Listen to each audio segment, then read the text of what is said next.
The 95-5 Code for Activating the Law of Attraction by Richard Dotz. Table of Contents. Chapter 1, A More Effective Definition of Manifestations. Chapter 2, Working with Manifestation Stuck Points. Chapter 3, Seeing Through the Eyes of the Universe. Chapter 4, How I Discovered the 95-5 Code. Chapter 5, Understanding the 5 in the 95-5 Code. Chapter 6, How I Spend My Sacred Manifestation Time.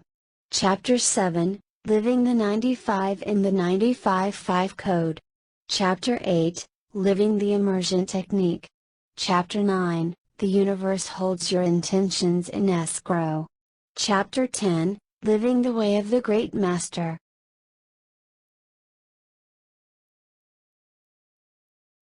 Chapter 1, A More Effective Definition of Manifestations.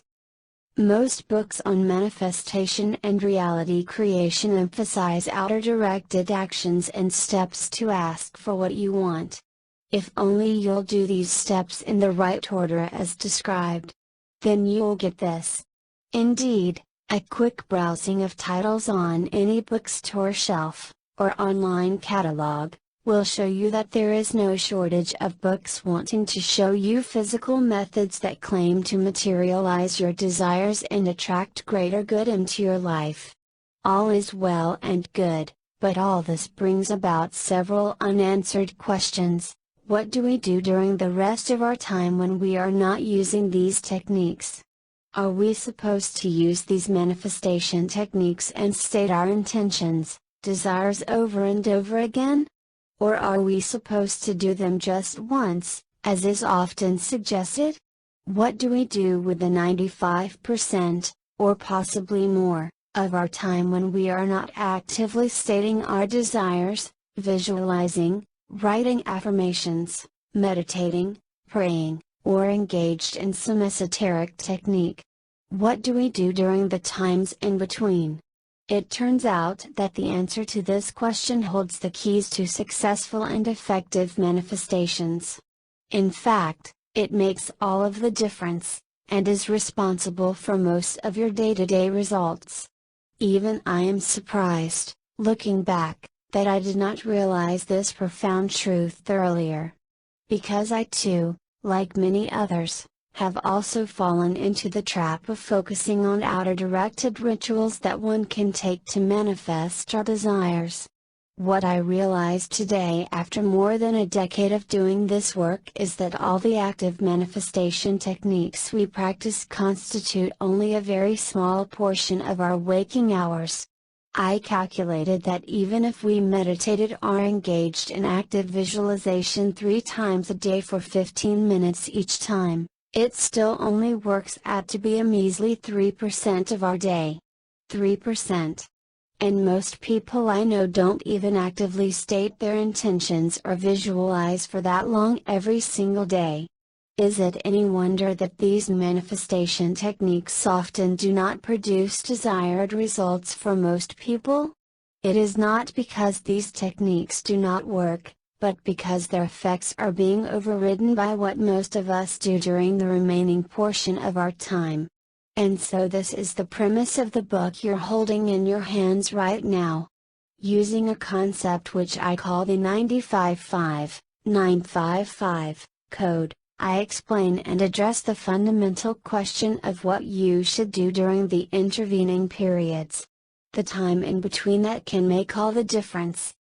Perhaps it is important to start off here with an explanation of what manifestation really means. Over the years, I have heard various definitions and explanations of manifestation, ranging from the practical to downright esoteric. None of these definitions have really stuck with me, because to me, manifestation is such a central concept that is intertwined with the core of our being. It is indefinable. It is literally who we are. As creative beings, we cannot be separate from the concept of manifestation, and of bringing things into being. Therefore, Understand that you don't even have to know what manifestation means or is in order to tap into these powerful universal laws. I define manifestation, in its simplest form, as bringing something which you want into physical form, from its non-physical form. At its most fundamental level, manifestations are about bringing what you want into form, by deliberately aligning yourself with the feelings, thoughts and emotions that match what you physically want. You'll find that this definition is in line with what a lot of spiritual teachers teach, which is that in order to create something in your life, you first have to become the thing. You have to resonate with it, and be one with it. You must think thoughts and feelings that are in line with the desired outcome that you want. That is the essence of manifestation. I would also like to add that the manifestations we are talking about here are deliberate manifestations. In other words, we are concerned with the usage and application of these universal laws to bring about desired conditions into our lives. We are not interested in unconscious manifestations, or unconscious creations, which may sometimes bring us our deepest fears instead of our deepest desires. Therefore, much of effective manifestations comes from applying these universal principles in the right way, such that we bring about our greatest good into our lives. Instead of having to spend time undoing our unwanted manifestations. You'll be surprised at how effective some individuals are as manifestors, except that they are constantly bringing in unwanted stuff into their lives. They then have to use lots of mental and physical energy to correct these physical conditions after they have manifested. This leads to a lot of unnecessary time and energy spent, not to mention heartache and disappointments. The new year is just round the corner as I write these words, and as we enter a whole new season, I am inspired to share a new understanding of manifestations with everyone. This understanding is closer to our hearts, and I feel it is also more relevant and easily applicable than previous definitions. It is this: effective manifestations are about getting past blind spots in our own thinking. How incredibly simple and apparent. The first time this definition came to me as I was going about my day, I was amazed by the simplicity and truth of what the universe had just presented me with. Effective manifestations in our lives are nothing more than getting past blind spots in our own thinking. I was then inspired to think back to several episodes in my life, and I realized that it was exactly what happened in each of those episodes that led to successful manifestations. Each time I asked for something, I often did not believe it could come to me. Or I would be worried over when and how my desires would be fulfilled. All of this erroneous thinking went on for the longest time. I did not realize it back then, but I realize today with profound clarity that they were simply blind spots in my own thinking.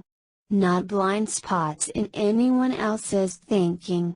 Because no one was withholding my good from me.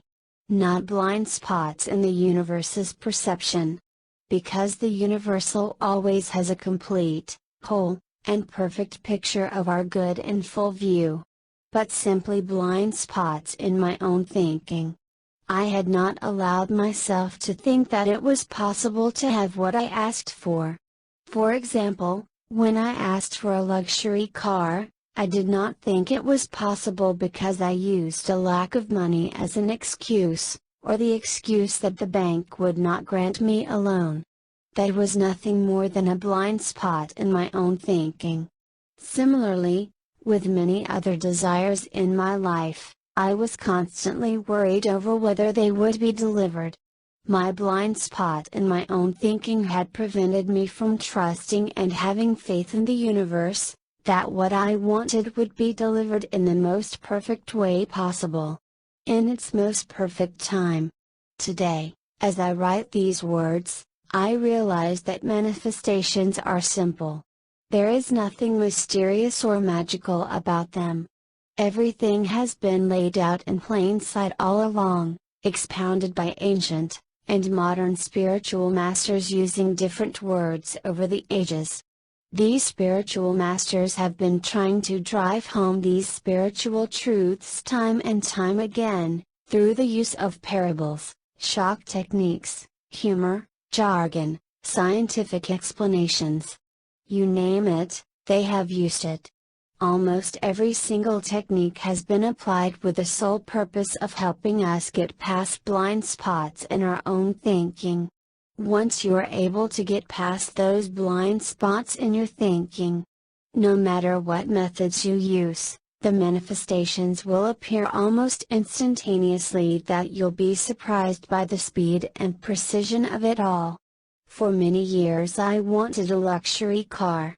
I asked for the longest time, 5 years in fact, and it did not come to me.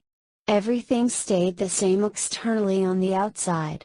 I was doing all the outer directed rituals I could possibly be engaged in, from meditations to very vivid visualizations complete with emotions, sounds, mantras and imagined actions. I was visualizing and doing everything as taught.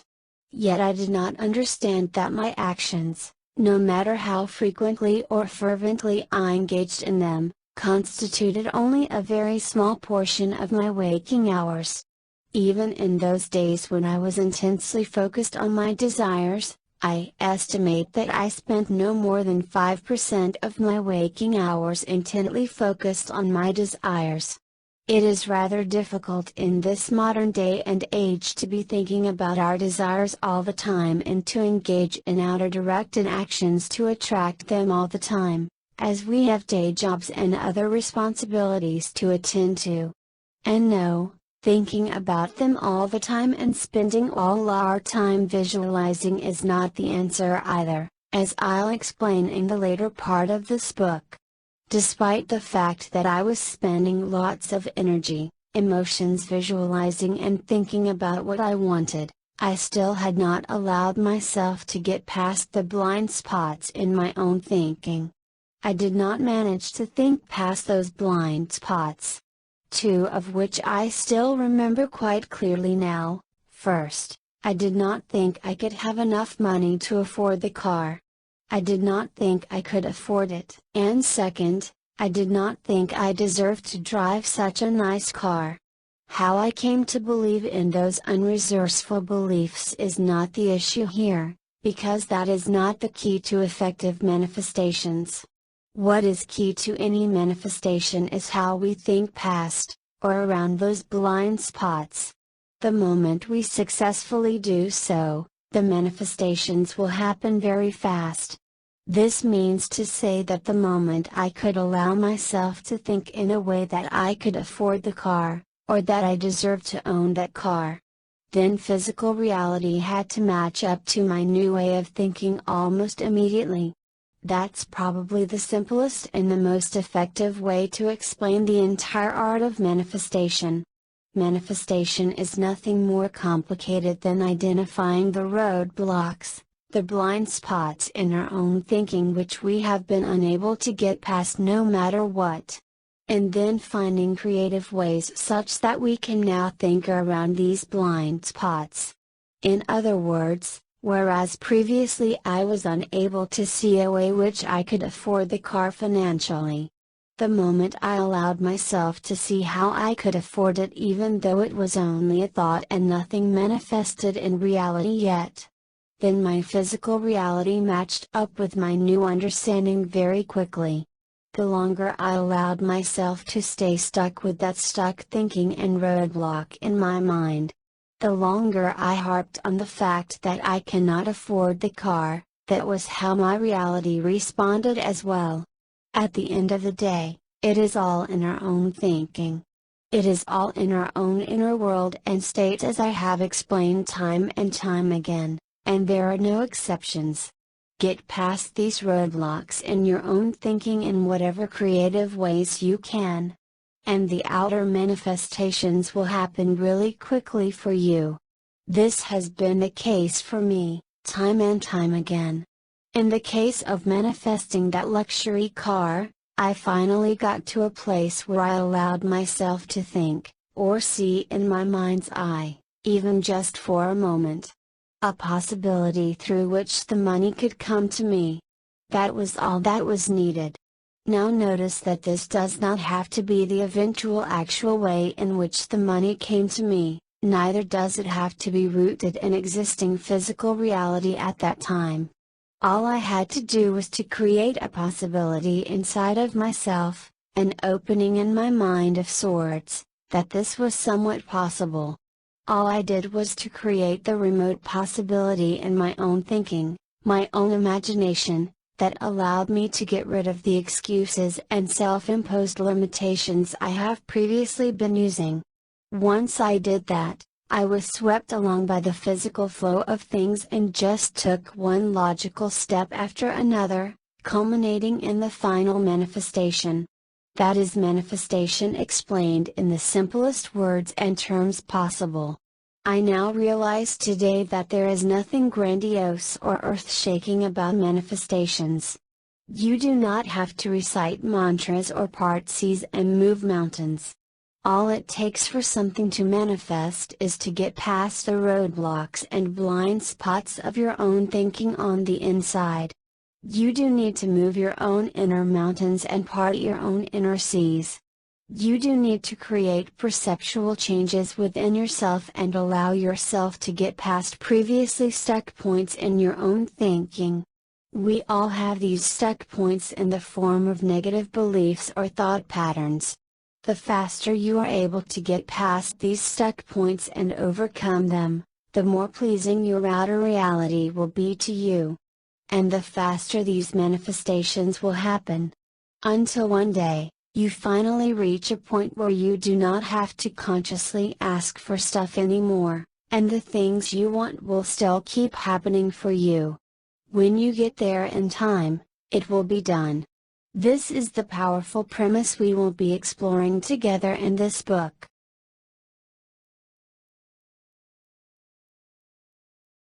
Chapter 2, Working with Manifestation Stuck Points. The moment you understand that manifestations have absolutely nothing to do with what is happening on the outside, and have everything to do with what happens on the inside, you gain a newfound sense of freedom and profound clarity.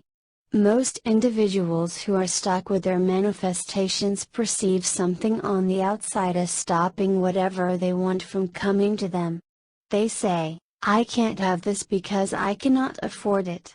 Their not being able to afford it then becomes an actual manifestation block as to why something cannot happen for them. Ironically, it is also these individuals who ask for things the hardest by using various manifestations techniques and hacks.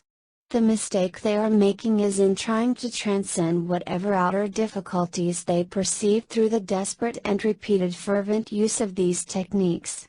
This is not the way in which deliberate manifestations work. Once you are able to understand this key piece of information, you'll gain the much needed clarity in your manifestation process. In my old days, I was trying to make up for all the outer deficiencies I perceived through the repeated usage of these manifestation techniques. I was hoping to manifest in spite of them, while continuing to believe in those limitations. Because I perceived that I could not possibly afford what I was asking for, I could only hope that it would come to me, somewhat miraculously through the use of these manifestation techniques. Hence I was trying to ask for the seeming impossible through the use of all these techniques. And the universe did not seem to respond. Again, is it any wonder that the universe did not respond to my desperate requests at all? Here I was, seeing something as impossible for me through the usual routes. And then desperately putting my desires out there through all these means so they could come in other equally impossible ways. I chuckle a little just thinking about it now and even find it a bit amusing, because I was trapped in the prison of my own thinking without even realizing it. I was setting myself up for repeated failures and disappointments. But I also understand that it is certainly no laughing matter if your desires do not come to you even after several years of asking. I was there once too. With each passing new year, I would say excitedly to myself, perhaps this is the year which things will finally change. Even that was a fallacy in itself, because I was hoping that something external, the passing of a new year, would somehow, and automatically bring about the much needed change within myself. Thus you can see how someone who repeatedly fails to get tangible results through manifestations sets themselves up for more disappointments and limited thinking. Are you trying to manifest something while holding on to all your perceived beliefs on why you cannot have them? If so, that is a major part of the issue that is holding your manifestations up. The universe is always knocking on our door, trying to give us greater good. This is a concept which has been expounded over and over again by classical New Thought authors like the great Florence Scovel Shinn. I was so taken away by her lucidity in writing that I felt inspired to update her classic book, The Magic Path of Intuition, for the modern reader. One thing that made a strong impression on me from that book, and the reason why I decided to rewrite it back then, was how we were essentially delivering the same message in different ways. Each of us have reached the same place of understanding through different paths, which converged at the end of the day. At the start, the good that the universe delivers to you will not be in terms of outer physical manifestations. They may be something even subtler, and often dismissed or missed by most people. In the beginning, your good will come in the form of subtle shifts in perception. Whereas previously you felt hung up over something, you now feel okay and alright about it. That is the first sign, and in fact the surest indicator, that your physical good is on its way. A change in the way you feel inside about things that eat you up previously is a surefire indicator that things are happening on the outside. I have a book from spiritual author Richard Bach on my desk. It is titled The Messiah's Handbook, Reminders for the Advanced Soul. Notwithstanding its grandiose title, it is actually a fun answers book. Have you ever visited the bookstore as a child and went to one of those answer books which claimed to be able to answer whatever question you had, flipping the book to any page? The Messiah's Handbook goes along the same vein, and it is actually a book from a book. The protagonist in Richard Bach's novel Illusions had a similarly titled book that seemed to give profound answers when flipped to any page, and this book was released following the popularity of that story. Since I am always looking for fun ways to deepen my understanding of universal laws, I purchased this book from a book and started asking it questions. For the longest time, whatever question I asked always had me flip open to the same page. This frustrated me a little, since I could never understand why I always ended up on that page which had little relevance to the question I was asking. Let me first give you the message from that page, before discussing its significance. This is the page I always flip to, and it reads, "It's a slow process, changing principles, and you'll never know that they've changed until something that used to be right just doesn't feel that way anymore." And so that drove me a bit crazy, because what does changing principles have to do with the questions I was asking? I was asking about delays in my manifestation. And then a long time later, after I had all these realizations, it finally dawned on me. I was dumbstruck when I realized the significance of that message all along. It was actually relevant. What the message was trying to say, was that I had to get past the stuck points in my own perception, and that I would never know that I have gotten over them until something that used to be right just doesn't feel that way anymore. On another level, it also speaks of our negative tendencies and habits. For example, Worrying used to feel so natural and right to me in the past, but it does not feel that way for me anymore. Note: before you rush out to get the book in order to ask various questions, know that doing so will be falling into the realm of superstition. There is no one book that can predict the future, simply because the future is malleable and not cast in stone. In other words, you have the power to change any future outcome from your now moment. Most people like to ask questions about the future because we always like a bit more assurance, control over how things will turn out, without realizing that the things and events that are lined up can often be changed. What the book serves as is a possibility playbook for our unconscious. Since the divine and our higher self is always trying to send us messages which we may not easily pick up on, books, techniques like this allow a channel through which such messages can get through to us, by offering a reference point by which we can frame and interpret the messages. In other words, by reading a passage which is open to interpretation, the words set us thinking in a particular direction, eventually leading to a realization. Otherwise, we would not even be thinking in that direction in the first place. And so the answer which I was looking for has always been in plain view all along. The answer which I needed, and which many others struggling with their manifestations need, is a way to deal with these inner stuck points about the various intentions and experiences they are trying to manifest. It is of no use letting all these stuck points remain in our consciousness, while using heaps of manifestation or positive thinking techniques to cover them up on the outside. Doing so would be like piping lots of cream on a spoiled cake. What you need to do is to deal with the cake itself. The cake is the foundation of everything, and makes all the difference in the world. The cream is just the proverbial cherry on top of the cake. Let me explain in greater detail what I mean by manifestation stuck points. There is a subtle difference between manifestation stuck points and limiting beliefs.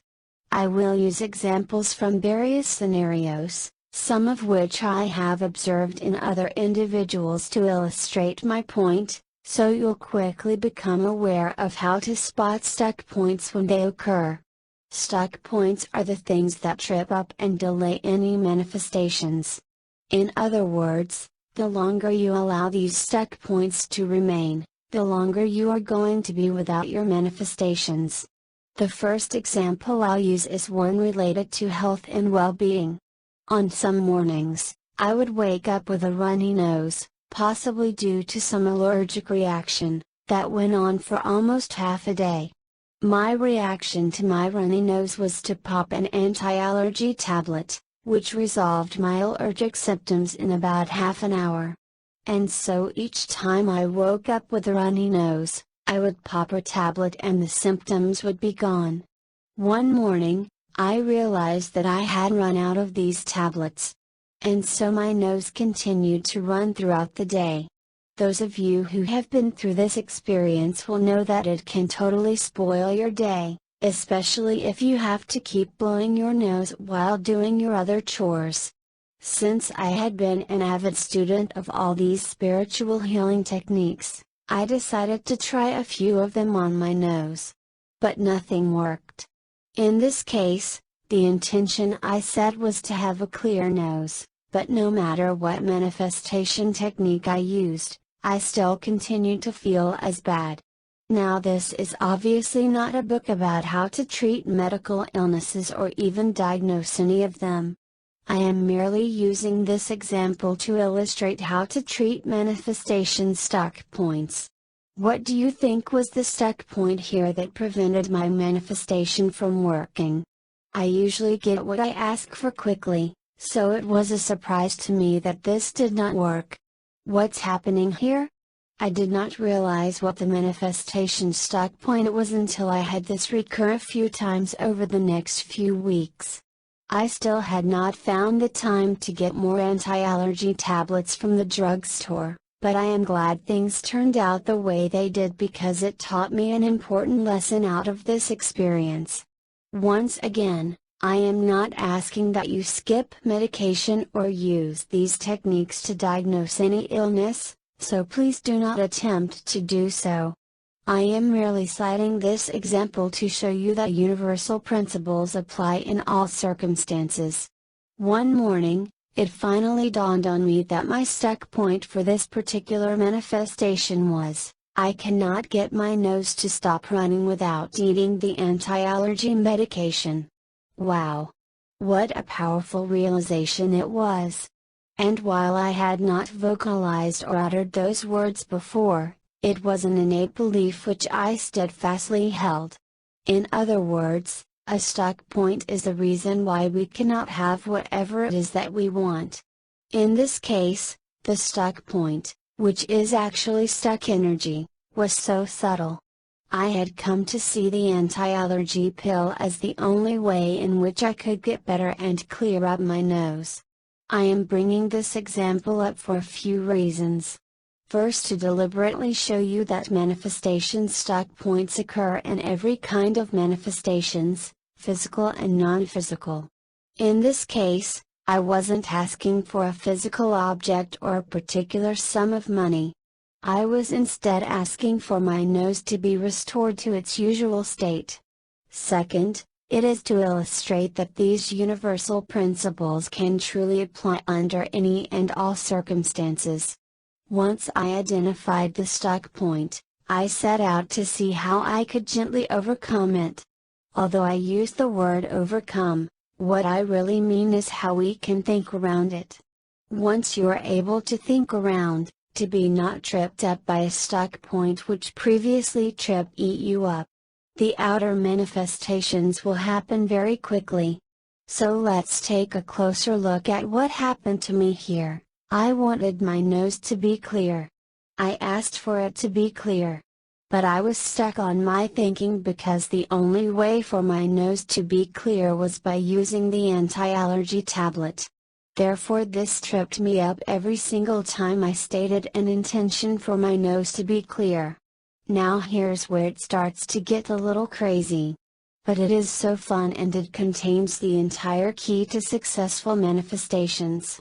The key is this: it does not matter how you get past your manifestation stuck points, as long as you get past them. In other words, it does not matter how you think around them, as long as you think around them. You can think around them in some pretty crazy ways. Whatever works is whatever works for you. I had just read an excellent book by Joe Dispenza, titled You Are the Placebo. In it, Dr. Dispenza cited medical studies in which individuals who had taken a medication for a while could actually synthesize the same chemical compounds in their bodies, even after they stopped taking the drug. Reading Joe's book laid the foundation for me and was the first step towards getting past my manifestation stuck point. I then decided to try something fun. Since I always ate my Clarinas tablets and they worked, I figured that my body would know how to synthesize the exact same compounds. What I did was to go into a deep state of relaxation and intend Clarinas 500 milligrams to myself, while feeling the feelings of having just ingested the tablet. Within the hour, my runny nose symptoms stopped. The desired outcome had occurred. Once again, for the third time, I must remind you that I am not advocating that you stop any medication. All I am doing is sharing with you the lessons contained in this very valuable experience.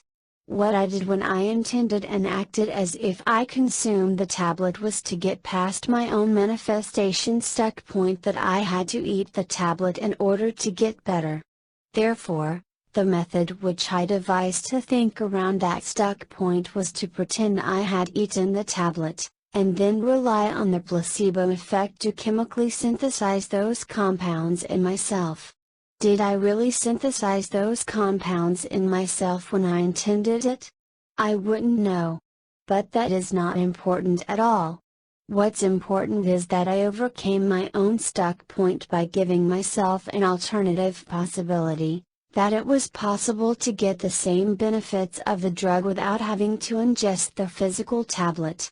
Once you are able to get past any manifestation stuck points on the inside, it is done. Did you see why I am so excited about sharing this technique with you? I think my example above is testament that it works, even in a perceived challenging situation.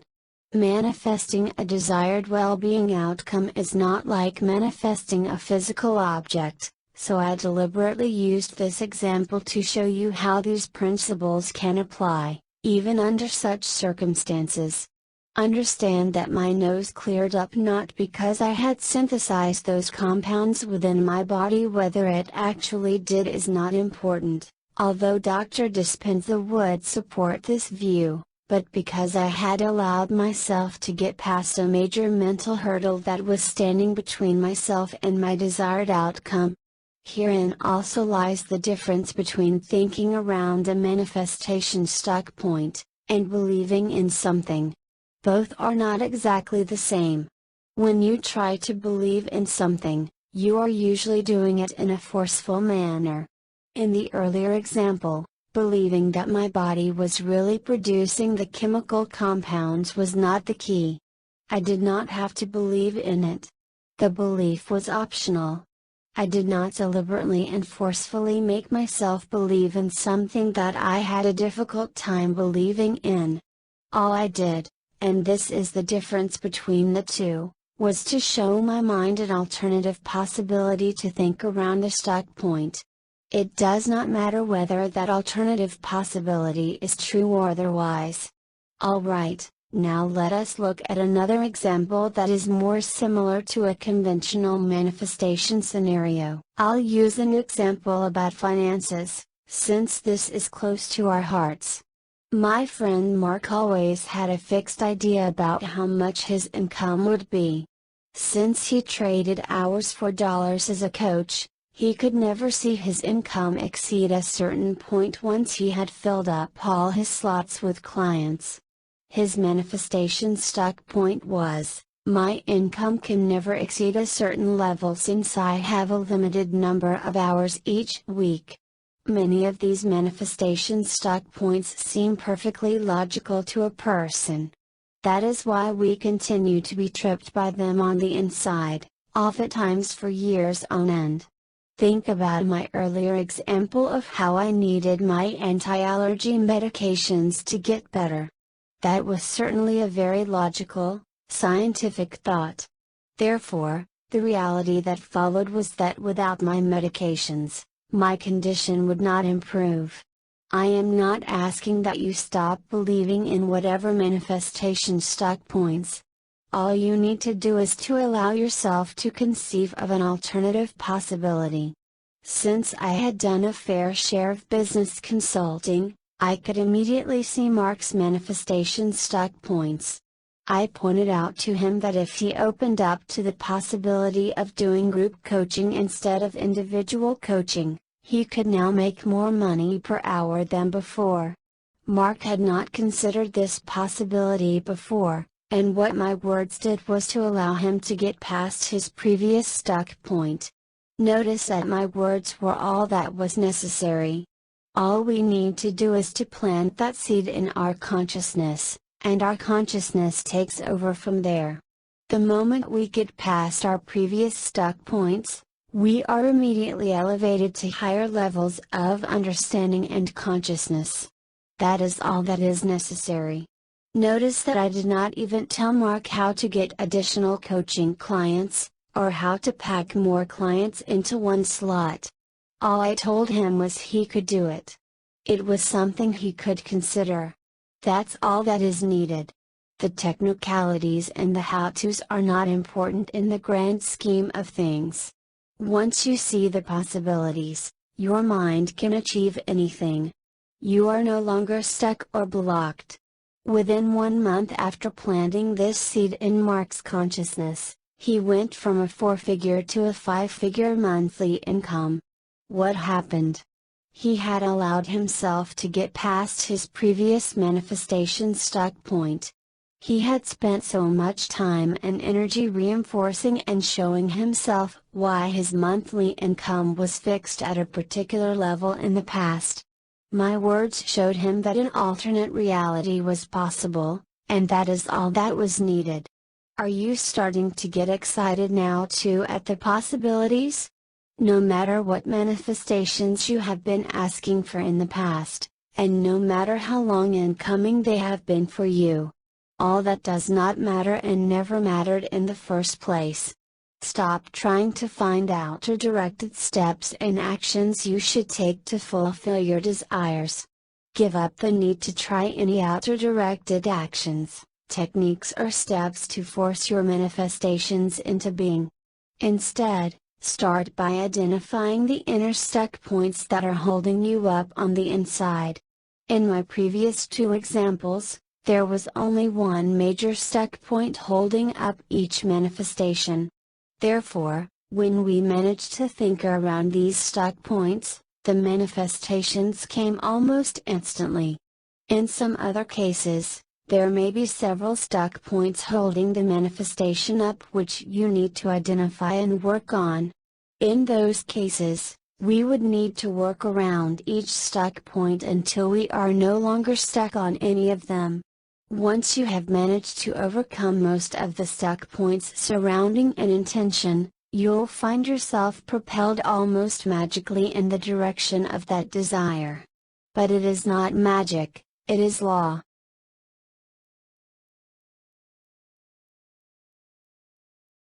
Chapter 3, Seeing Through the Eyes of the Universe. Some readers may be amazed by the fact that by making a few simple inner changes, outer reality matches up perfectly and delivers what you want, every single time. But this is really all that is necessary for outer manifestations to take place. Give up the need to engage in more convoluted, forceful or desperate outer directed actions. Give up the need to search and look for more advanced techniques. There is nothing more advanced than the subtle inner work which one can do, and it is always this inner work which is the most advanced, because so few people ever take the time and effort to do them. We are always looking for outer mantras, chants and even magical steps to take that make it seem as if lots of things are happening. When in actual fact, the sole purpose of all those outer directed steps is to convince us that something is happening on the inside. The whole purpose of various outer directed techniques is to help an individual get past his own manifestation stuck points. Once you have successfully worked, thought around your inner manifestation stuck points, it does not mean that your desires will come to you through the manner specified. Let me explain using the previous example. When Mark successfully thought around the manifestation stuck point that his monthly income was fixed at a particular level, his income actually doubled within the short span of a month. But his corresponding increase in income wasn't entirely driven by the fact that he managed to group several coaching students together as suggested by me. That wasn't the full story of how his income actually increased. In fact, once he had successfully moved past this stuck point, he started getting more calls and inquiries about his services seemingly out of the blue. He started booking more coaching clients and people started approaching him. Therefore, getting past one's manifestation stuck points does not entail dictating to the universe a particular course of action to take. When we successfully overcome our manifestation stuck points, we are not dictating that things have to happen in a certain way. We are not trying to send any message to the universe. All we are doing, is to overcome blind spots in our own thinking. Once we are able to overcome these blind spots, we open ourselves to the good that the universe has in store for us. It may be through the means we have imagined, or it may be through even better means. Some of our manifestation stuck points can be very pervasive. One of the biggest ones I've seen is this: I don't think it is possible for me to have this thing or outcome. As a result of this pervasive stuck point, we find that some people don't even bother asking for the things they want, because they think they will not get it, or that it is impossible for them. This happens for everyone, even advanced students of this material. Upon writing the previous chapter, I examined my own life and realized that even I had certain things in life which I accepted, because I thought I wouldn't be able to change them. That is alright as long as you are at peace with these things and conditions in your life. However, don't fall into the trap of thinking that a particular condition is unchangeable and therefore one has to grit his teeth and bear with it. Anytime you are not at peace with something and find it a struggle to bear with anything, your discomfort is an indication that it can be changed. It is providing the impulse, the impetus you need to change it. However, many of us do not even bother asking for an improved situation because we are caught by a big manifestation stuck point, which is that the particular condition cannot possibly be changed. The good news is that once we are able to allow ourselves to think around that stuck point, the outer situation will usually resolve itself very quickly. Sometimes, a mere shift in perception, from moving past the stuck point, will cause a perceived problem to fall apart on its own accord. We may no longer perceive a problem that we perceived in the first place. We have transcended a previous level of understanding. This happens to me all the time. For example, I used to be very hung up when I wrote a nice greeting card to an old friend and did not hear back from them. In fact, I would walk around for days wondering if they received the card, and why is it that they have not replied. The desired outcome that I was asking for was to have my friends reply to my letters and cards, which can't seem to be that difficult in the modern age. When negative feelings started stewing in me, I decided to do something about it. Remember that any type of negative feelings have an effect on your current and future manifestations, since the universe is always picking up on the sum total of your thoughts and feelings. Therefore, even though the negative feelings you feel are not directly related to what you are asking for, throwing in these negative feelings into the mix upsets your vibrational balance. As I sat down and examined this issue closely, I realized that I had a major manifestation stuck point surrounding this issue. One that was so big and obvious that I did not realize it in the past. The manifestation stuck point was, my efforts are unappreciated because my friend did not reply to me. Once this stuck point was laid out in plain view, it was easy to see why I felt the negative feelings when I did not receive a reply. I felt unappreciated. I felt that my efforts were going to waste. Now please understand that manifestation stuck points are always about us, and nothing about the people that are involved or even named in our stuck points. Therefore, this manifestation stuck point pointed to something inside of myself that needed to be resolved, and nothing about my friends who did not reply to my messages. It is very easy to identify a manifestation stuck point and then cite reasons why these stuck points exist by pointing to the various external parties involved. But doing so would be falling into the very common trap of giving our power to external events and factors. In other words, if I had continued to put the blame on my friends for making me feel those negative feelings, I would not have resolved this stuck point at all. Once the stuck point was identified, I began looking for ways to think around it. Recall, it does not matter whether any of the alternative possibilities we come up with are true. What is important is that they allow us to sort out the kinks in our own thinking and feelings. How should one think around the stuck point previously identified? First, I noticed that I equated a non-reply with being unappreciated. This strong association made it impossible for me to experience any other reality, Second, I began to ponder alternative realities. Is it possible that non-reply equals appreciation? Definitely. Since there were many times in my life in which I received a greeting card and didn't have the time to reply. I was certainly thankful and grateful to the sender in my heart, but just didn't get round to thanking them in writing or in person. I should have, but I did not, and I still felt thankful and appreciative of their well wishes.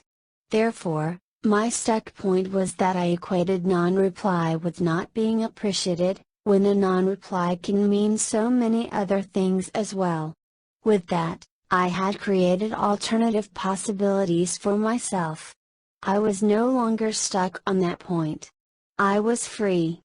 With that one single realization, I was completely free. All the negative feelings dissolved and dissipated. This is a perfect example of perceiving a problem when there is none.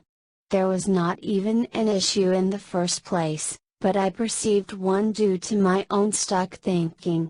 I conditioned my good feelings on whether my old friends replied to my greetings or otherwise. The moment I got past the manifestation stuck point, it was like a whole new reality. I felt so happy and elated for sending out the card. I felt pure joy in imagining that they received my card and were uplifted by the messages within. I felt pure joy for them and for myself. I was completely free.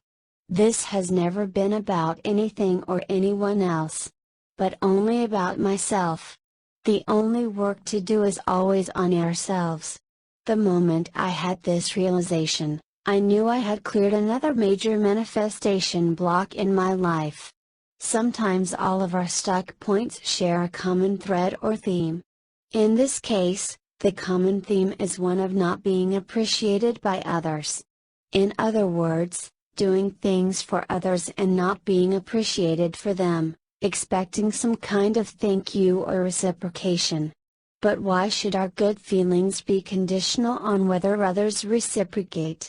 Why should we bind them with our own expectations of what's appropriate or inappropriate, right or wrong? Let us give up all expectations of how anyone else should behave, and cut off all these bites that we have unconsciously imposed on others. The moment we do that, we are free.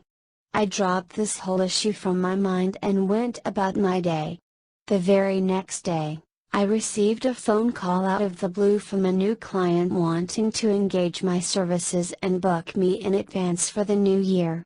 I have no way of confirming it, but I know deeply that it happened as a result of me letting go of yet another self-imposed limitation from my life. When we free ourselves from negative feelings and emotions, especially recurring ones, we return back to that peaceful and pure state that we have always been. There is another ending to this story too.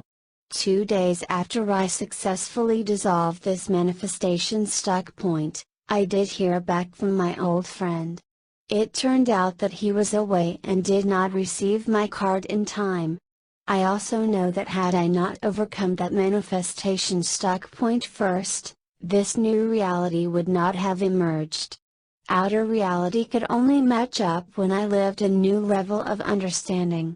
I hope I have convinced you about the importance of taking a good look at your manifestation stuck points. Some of them will seem very logical or obvious to you, so much so that we dismiss them at first glance as valid obstacles. They should be, since they have always been there since the beginning. That is why our desired good cannot even come through to us. But these perceived obstacles are often manifestation stuck points that need to be addressed, and we handle them not by making them disappear on the outside, for example, not by taking outer actions to force my friends to reply to me so that I could feel appreciated, but by making them disappear on the inside. Remember, it is always an inside job. Always, always, always. When you understand that it all happens on the inside, a very empowering and peaceful feeling comes over you. The day I realized that everything happened on the inside, and that outer reality simply mirrored everything I felt or perceived on the inside, a saying I had previously heard many times, I felt totally free. I knew, in that moment, that I could manifest absolutely anything I wanted. And it was an exhilarating feeling. For the first time in my life, I was free from other people's expectations, antics and actions. I knew I could not longer be affected by them if I did not allow myself to. At the same time, I was freeing other people from my expectations. They were free to be whoever they were and I still accepted them wholeheartedly for what they were. When you realize all of these, you are indeed seeing through the eyes of the universe.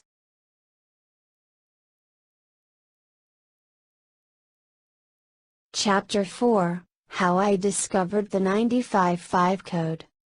For the first few years in my manifestation journey, I was extremely focused on various manifestation techniques which I could use to manifest my desires.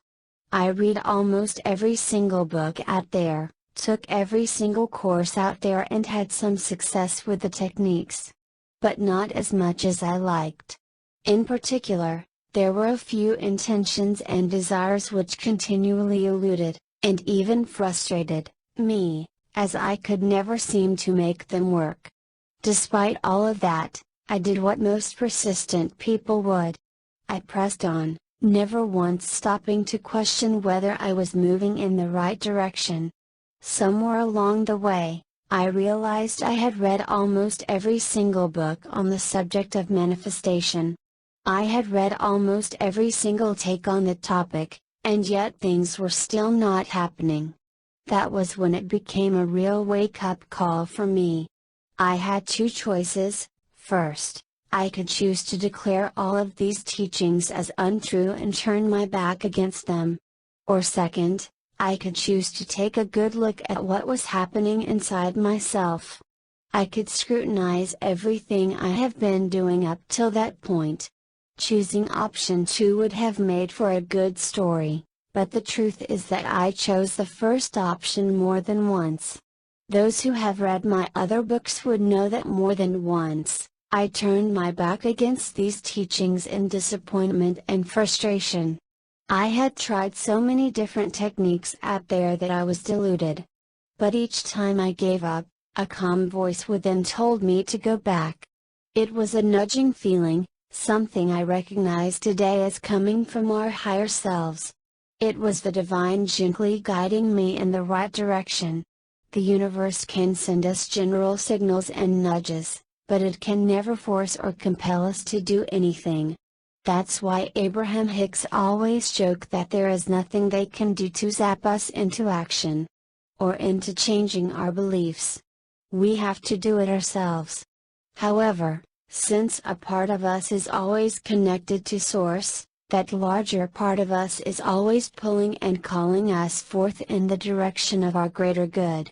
I know it is that greater part of myself that called me back to these teachings over and over again, because deep down inside, I recognized those teachings as true even when I was unable to elucidate them as clearly as I do today.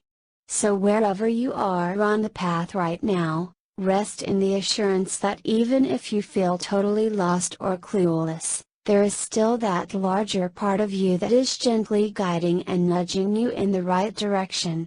All you have to do is to listen to it that one little bit more. And that's exactly what I did. I listened to my inner self that one little bit more. The final time I came back to these teachings, I sat down and really examined all of it logically.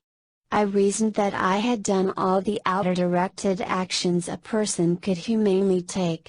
I also reasoned that I had all the technical knowledge on the subject anyone can possibly have. So what was missing? That was when I finally realized that there have been certain aspects of these teachings that I was neglecting. For one, I could not give up my worrying, a topic which I cover in my other book It Is Done. I had convinced myself repeatedly that it was alright to worry, since I was doing all these very positive actions on the outside. In other words, I had totally neglected the 95 and the 95-5 code. I did not pay any attention to what I did during 95% of the time when I wasn't actively doing all these manifestation techniques.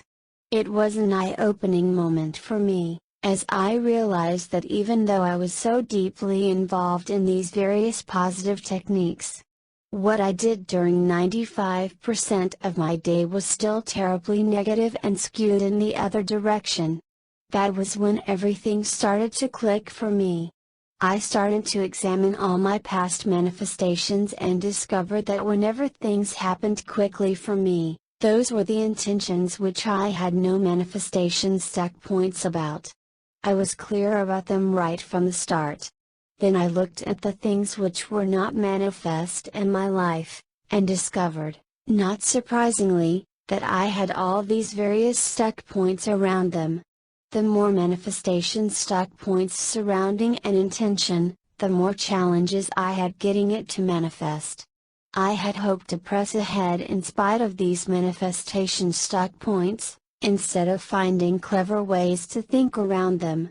That was the crux of the entire issue, and the discovery was a real eye-opener for me. It was like a giant weight being lifted off my shoulders. That was when I became aware of what I did during the 95% of my time. In the beginning, I still continued engaging in the various outer manifestation techniques, but the real change came when I began to have conscious awareness over what I did during 95% of the time. It was what made all the difference, and it should, since it represents what we do during most of our waking hours. How you think and feel during the majority of your time makes all the difference in the speed and timing of your manifestations. Whether you are an effective manifester or not boils down to how you manage your inner state during the 95% of the time you are not meditating, praying, affirming, as opposed to the 5% of the time that you are. In fact, the moment I placed my conscious awareness on how I thought and felt during the 95% of my time, the moment I worked to consciously eliminate these manifestation stuck points, everything happened for me. Long-standing manifestations started coming into my life from all directions, be it in the area of finances, career or relationships. Suddenly, everything worked and clicked. Bear in mind that in the beginning, I was not entirely successful at controlling the way I felt the whole 95% of the time. I was merely shifting my conscious awareness to it. I did not successfully get rid of all of my negative feelings or emotions, but lots of good things still happened for me anyway. This is the way it works in our universe. I am not requesting that you eliminate 100% of your negative thoughts, worries or stuck points from your consciousness right now. That would be doing it the hard way. If you even reduce or think around a single stuck point, that would suffice. Getting rid of that single stuck point will provide the much needed momentum to move you forward. Therefore, do not ever be concerned that you have too many stuck points to overcome, or that you are constantly thinking negative thoughts all day. Conversely, do not beat yourself up when a negative thought somehow floats through your mind. All I am asking that you do is to reduce the frequency of these negative thoughts, not to eliminate them completely. I've found that even a small reduction in negative thoughts can lead to a huge improvement in outer results. What happened soon after I cleared up what was going on 95% of my time? As mentioned earlier, long-standing manifestations which have been stuck started coming true for me. Even intentions and desires which I set years ago, and had long given up on and forgotten started coming true for me.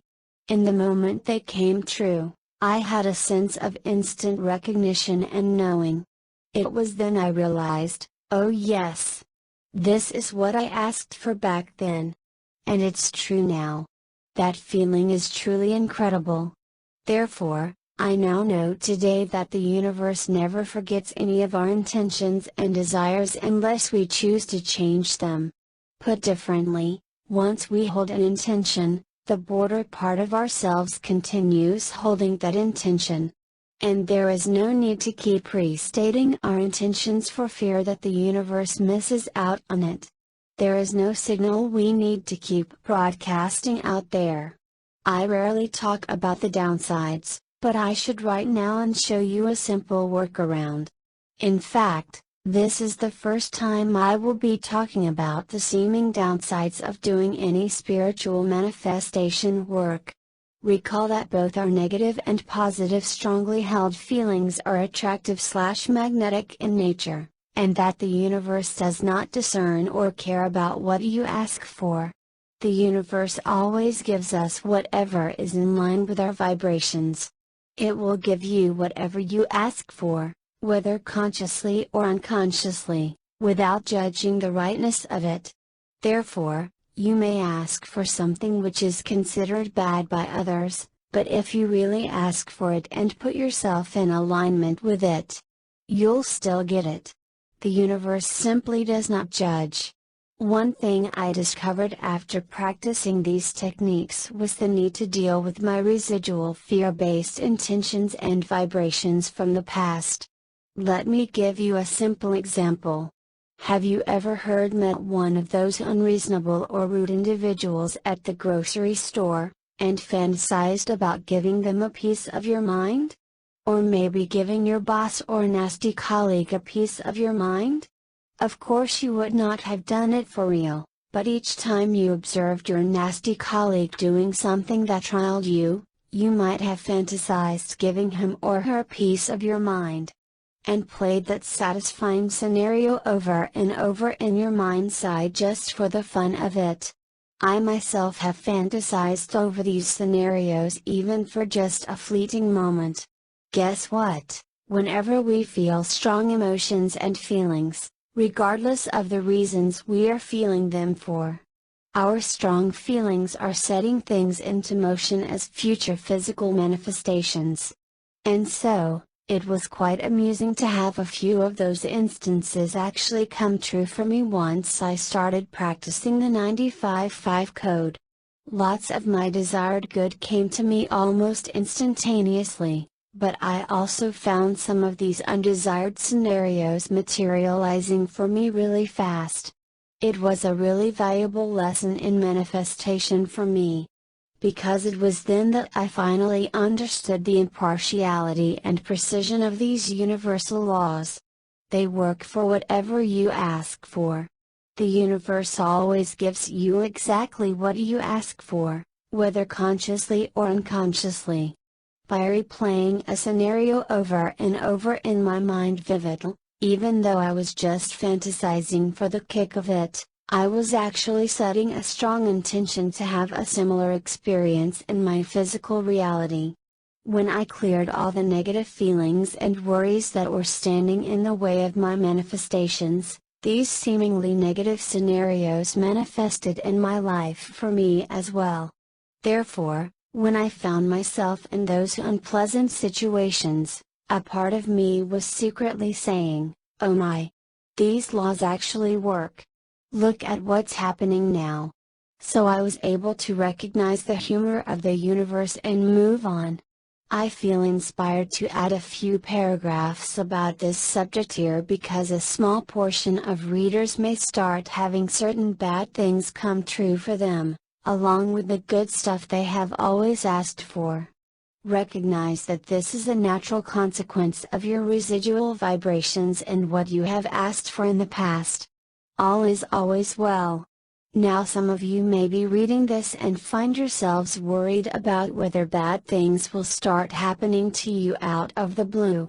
There is absolutely no cause for concern as things never happen out of the blue for no reason at all. Note that apart from the one or two isolated incidents, nothing bad or untoward has happened to me. I had tons and tons of ever-flowing, Endless good stuff and just two of these seemingly negative experiences coming true for me by comparison. Therefore, do not be worried that bad things you conjured in the past will suddenly start happening for you, because many of those bad intentions would have been erased or countered by your subsequent and numerous good intentions for well-being and safety. This is the purpose of the time buffer, which is to allow yourself to clarify your intentions. The reason why those one or two incidents still happened for me was because I was feeling neutral about them, a lack of manifestation stuck points, and because I had rehearsed those scenarios over and over again, each time feeling strong and vivid emotions. In other words, by repeatedly visualizing them, I was wanting them. At the same time, since those scenarios did not really threaten my safety or well-being, I was not setting counter-intentions that pushed them away from me. Thus, when I let go of the general fears and worries that were holding my other manifestations apart from me, these manifestations came true for me as well. So don't worry, bad things will not happen to you once you start practicing these techniques. On the contrary, all the good that you desire will start happening for you very quickly. This recommended affirmation by Abraham Hicks is perhaps the most appropriate for use here. Today, no matter where I'm going, no matter what I am doing, and no matter who I'm doing it with, it is my dominant intent to look for that which I'm wanting to see. And it is so.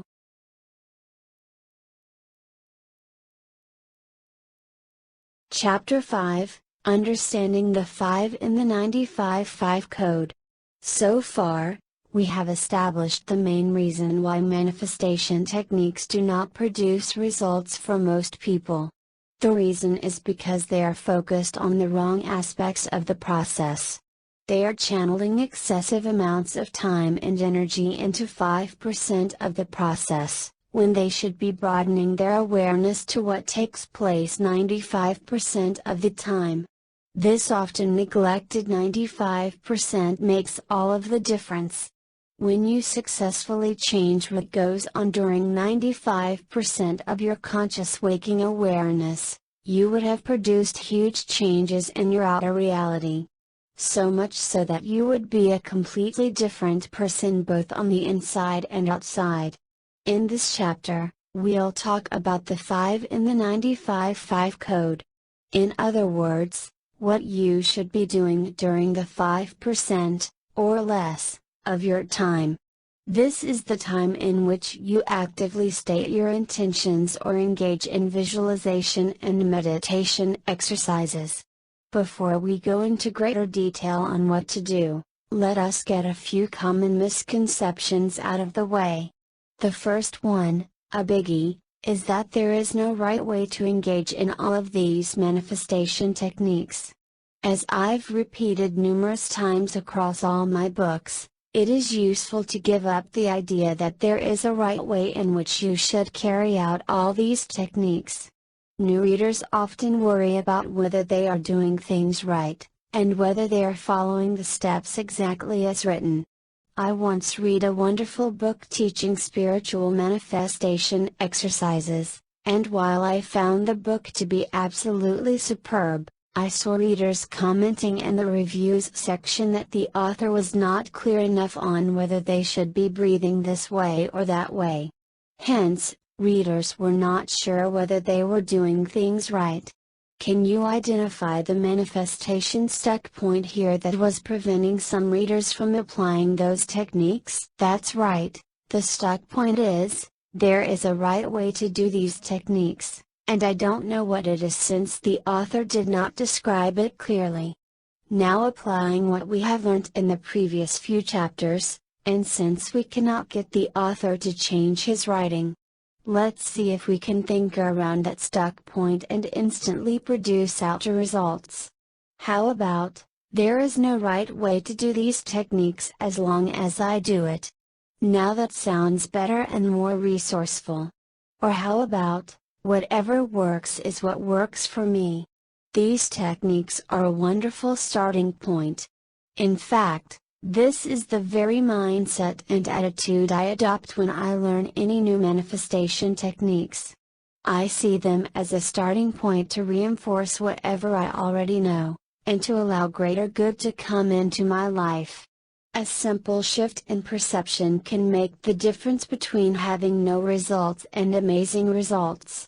So instead of getting hung up on whether you are doing things right, just go out there and have fun. Just do it already. Back in my earlier days, I was always worried that these techniques would not work if I was distracted.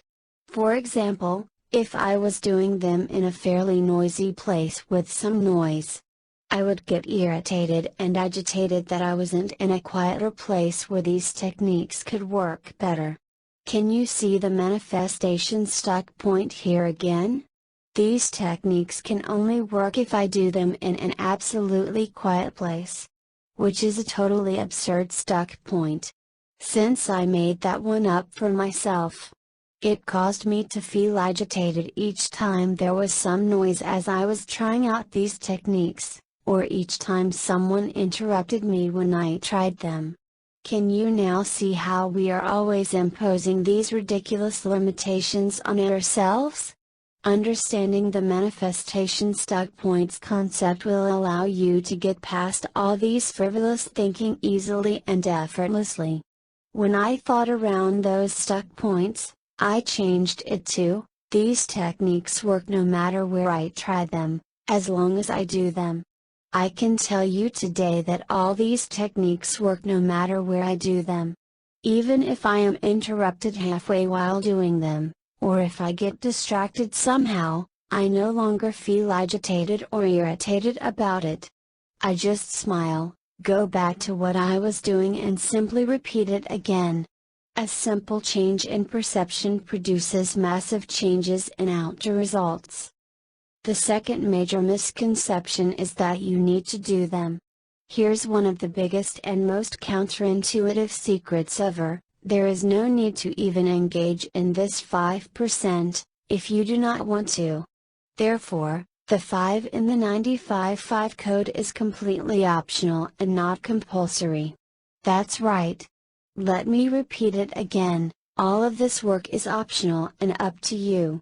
You can choose not to engage in any of it and still have all your good flowing to you, as long as you take note of the other 95%. Therefore, you can stop doing this work right now if you feel obliged or forced to do it. When I reached this level of understanding and realization for myself, I immediately dropped all of the forceful asking I was doing. From doing lots of it every single day and walking around like an affirmation machine, I dropped all of that and just allowed myself to be. I allowed myself to be the whole, complete and free being that I always was, and always have been. With absolutely no need to ask or engage in any outer directed actions. Instead, I focused my energies on the 95 and the 95-5 code. And all the good I desired flowed to me, and more. Nowadays, I do very little of the 5 in the 95-5 code. In fact, my actual percentage should be closer to 1 to 3% when we base it on the amount of time spent daily. But that 1% produces massive results for me. Because I am now leveraging the immense power of that 1% through the remaining 99% of my day. When you put the 95-5 code into practice, amazing things start happening for you and more good than you ever imagined comes into your life. I am not saying this to make you feel good, but because I live it and know it is truly possible for every single person who is willing to spend the time to do this work. This is possibly the easiest work you'll ever do in your life. And yet the results are massive. So give up the need to try any techniques or force yourself to do them if you do not feel like it. I set a target to spend some quiet time with myself 3 times a day, for 5 to 10 minutes each. But do I do it every single day? On certain days I am so caught up with things and a packed schedule that I do not have the time to do it 3 times a day. Still, the good has not stopped flowing to me because my eyes are never off that 95 in the 95-5 code. When you truly understand the 95-5 code, the 5 is optional. Now that we have these 2 major misconceptions out of the way, let us look at the 5 in the 95-5 code. As suggested, all the active techniques that you engage in should take up no more than 5% of your time. That is a good guidance and starting point to begin with. If you are spending more than 72 minutes, that's 5%, a day engaged in active manifestation techniques, such as chanting mantras, affirmations, New Age healing techniques, energy work, spells and so on. You are likely to be counterproductive instead of productive. That's because you are spending more than required to produce massive results in your life. I know of readers who spend hours on end doing these techniques repeatedly. I used to be one of them too. I would walk around with a stack of self-help books and a long list of techniques to try, one after another. To be honest, it wasn't fun for me. Because I found it all to be like a chore. It was like forcing myself to go through the motions, yet I was worried that if I stopped doing any of them things wouldn't happen for me. Can you infer the inner state of someone who acts like that? His inner state would be filled with worry and desperation. He wants what he wants so badly that he keeps doing these techniques over and over again, hoping for things to happen faster. And that very inner state is contrary to the one needed for your manifestations to occur in the first place. Therefore, the first step is to take a good look at the time spent practicing these active techniques. Are you spending more than 1 hour each day? If so, it might be a good idea to free up some of that time. Reading time does not count, as reading is not an active manifestation technique. Once you have made the conscious decision to cut down on the time spent doing these active techniques, what should you do during this sacred time? What should you do during the 5% of your time? As mentioned above, once you live in a truly manifestative inner state, no outer actions are necessary. You literally are at the right place at the right time. People, events and circumstances seem to revolve and happen around you. But I know it may not be possible to give up all of your outer directed actions all at once. You may still choose to engage in some of them for the time being, so these following suggestions may be useful for you. For me, I still choose to engage in these spiritual exercises because they feel just so good to me. I do them not because I want to make anything happen on the outside, but because I am reconnecting with and really becoming aware of the divinity within me when I do them. If you will adopt this mindset when practicing the 5 and the 95-5 code, your manifestations will happen effortlessly because you are no longer pushing against reality with a sense of desperation and hurry. Instead, you would be allowing yourself to be carried along by the forward momentum and flow of the universe. Relaxation and ease is really the key here.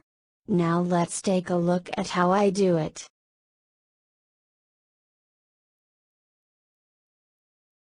Chapter 6, How I Spend My Sacred Manifestation Time. Since I engage in so few of these activities nowadays, I consider my time spent on them to be really sacred. It is an important part of the day for me, and I treat this 5 to 10 minutes with the utmost veneration and respect. In the past, when I spent hours on end trying to get these techniques to work, it was like forcing myself to go through the external motions just to get it over and done with. I did not care about the internal changes that were happening. As a result, no lasting internal changes happened. My focus was solely on when I could get my stuff. The moment I started practicing the 95-5 code, I began to see this 5% as an integral part of the whole. This 5% is like planting a seed in the whole energy field, allowing my intentions to be amplified and leveraged upon effortlessly through the other 95%. Think of this as dropping a beautiful pebble in a pond. The 5% is where the pebble hits the water, and the remaining 95% is where the ripples extend all around. Both work to complement each other. I choose to engage in my sacred time thrice a day, for around 5 to 10 minutes each time. I do not keep track of the precise time spent, as that would set up expectations that I need to be spending a certain amount of time. I do not use a timer or clock. Instead, I let whatever that happens be okay. Sometimes I feel inspired to spend a little more time doing this 5%, and on other days, I get the feeling that what I have done is sufficient and enough for the day. As always, listen to your inner nudges and intuition. The messages that your higher self sends you are always leading you towards your greater good, if you'll listen to them purely enough. I usually choose a particular window of the day in which I know I will not be interrupted for the next half hour or so. This frees up my mind from any worries of interruption. The way I have done it is to rearrange the furniture in my room to be as comfortable as possible. One place where I engage in my sacred time is in my office, and I recommend that you move your furniture around a bit to suit your manifestation routine. Buy a new plush armchair if necessary, or even a simple cushion which can be propped behind your back or under your neck. All of this is valuable investment that will make your manifestation journey much more enjoyable and rewarding. Due to space constraints, I gave up on the idea of having a full-sized plush armchair in my office. However, I did shop around for a comfortable plush neck pillow. It was another intention I put out, which subsequently manifested on one of my shopping trips. I knew the moment I saw the orange pillow that it would be perfect for my manifestation needs, although it was marketed to drivers for use on long road trips. The lesson here is that the universe is always standing by to provide whatever support you may need. So use the help provided by the universe. Ask for help to manifest your desires in the form of equipment, furniture or location, even when it is for something seemingly small such as locating the right neck pillow for your manifestation time. Once I found a small orange neck pillow that was right for me, the quality of my sacred manifestation time improved considerably. I could now lie back comfortably in my office chair with the orange pillow propped under my neck for support. I felt physically comfortable. The first key is to ensure that you're physically comfortable in whatever position you choose to be in. There is no need to be lying down flat. I have found this position to be counterproductive for me, and there is no need to be sitting up straight with the spine erect either, as in meditation. I have chosen to just lie back in my office chair, ensuring that my back and neck is well supported. This position seems to work best for me, and you'll need to experiment to see what's suitable for you. By best, I mean the one that makes you feel the most comfortable, and not the one that produces the most manifestations. Any position is alright so long as you feel comfortable with it, and everyone is different. I have personally found some recommended positions to be really uncomfortable for me, such that I focused on my discomfort more than my actual intentions. So don't take any written instructions as gospel. Next, our physical surroundings are important because small distractions may cause our focus to suddenly jump from our inner world to our outer environment. As much as possible, we want to keep our focus inwards. Especially in the beginning, distractions such as noise and light may cause our focus to be disturbed, although the more you practice this, the more you'll be able to maintain your focus for longer periods of time. For a start, I do everything I can, that includes putting the phone on silent, locking the doors and turning out all the lights in the room for my really sacred time. This is the time I'm spending exclusively with my higher self. I start off by taking 3 deep breaths. Again, as I've explained in my other books such as The Magic Feeling, 3 is an arbitrary number and it helps me relax completely. It is important that you don't just go through the motions when taking 3 deep breaths. Instead, I really feel the energy in each breath. I feel the sacredness in each breath. I know that when I'm breathing, I'm moving energy. I feel goosebumps and a pleasant, warm feeling all over my body. Real changes in the energetic environment are occurring. As I breathe in, I feel the energy moving all around my body. Therefore, my breath is really doing something, it is moving energy all around my body. I am not just doing some mindless action. After taking my 3 deep breaths, I continue breathing as usual and turn my focus inwards. Years of meditation practice has helped me do this fairly easily, although if you have never meditated, you may continually find your mind's focal point coming to rest on something outside of you. For example, you may be thinking about external objects like your chair or your computer. When that happens, simply recognize that you are focused on something external and bring that focal point back to the inside of your body. Rest your awareness on the inside of your body. By doing so, you are turning your focus from the outer physical world into the inner spiritual world. There are 2 spots in the body which I recommend resting your conscious awareness on. We will focus on one of them here. Once again, this will not be easy to do in the beginning and you may find it somewhat unnatural, especially if you have never meditated or engaged in any kind of spiritual practice before. However, it is important to turn your attention inwards because we are now making a journey into the inner spiritual world. We are taking a closer look at and changing our inner states, instead of trying to make things happen on the outside. When you make the needed changes on the inside, outer reality will match up automatically, and it is all you need to do.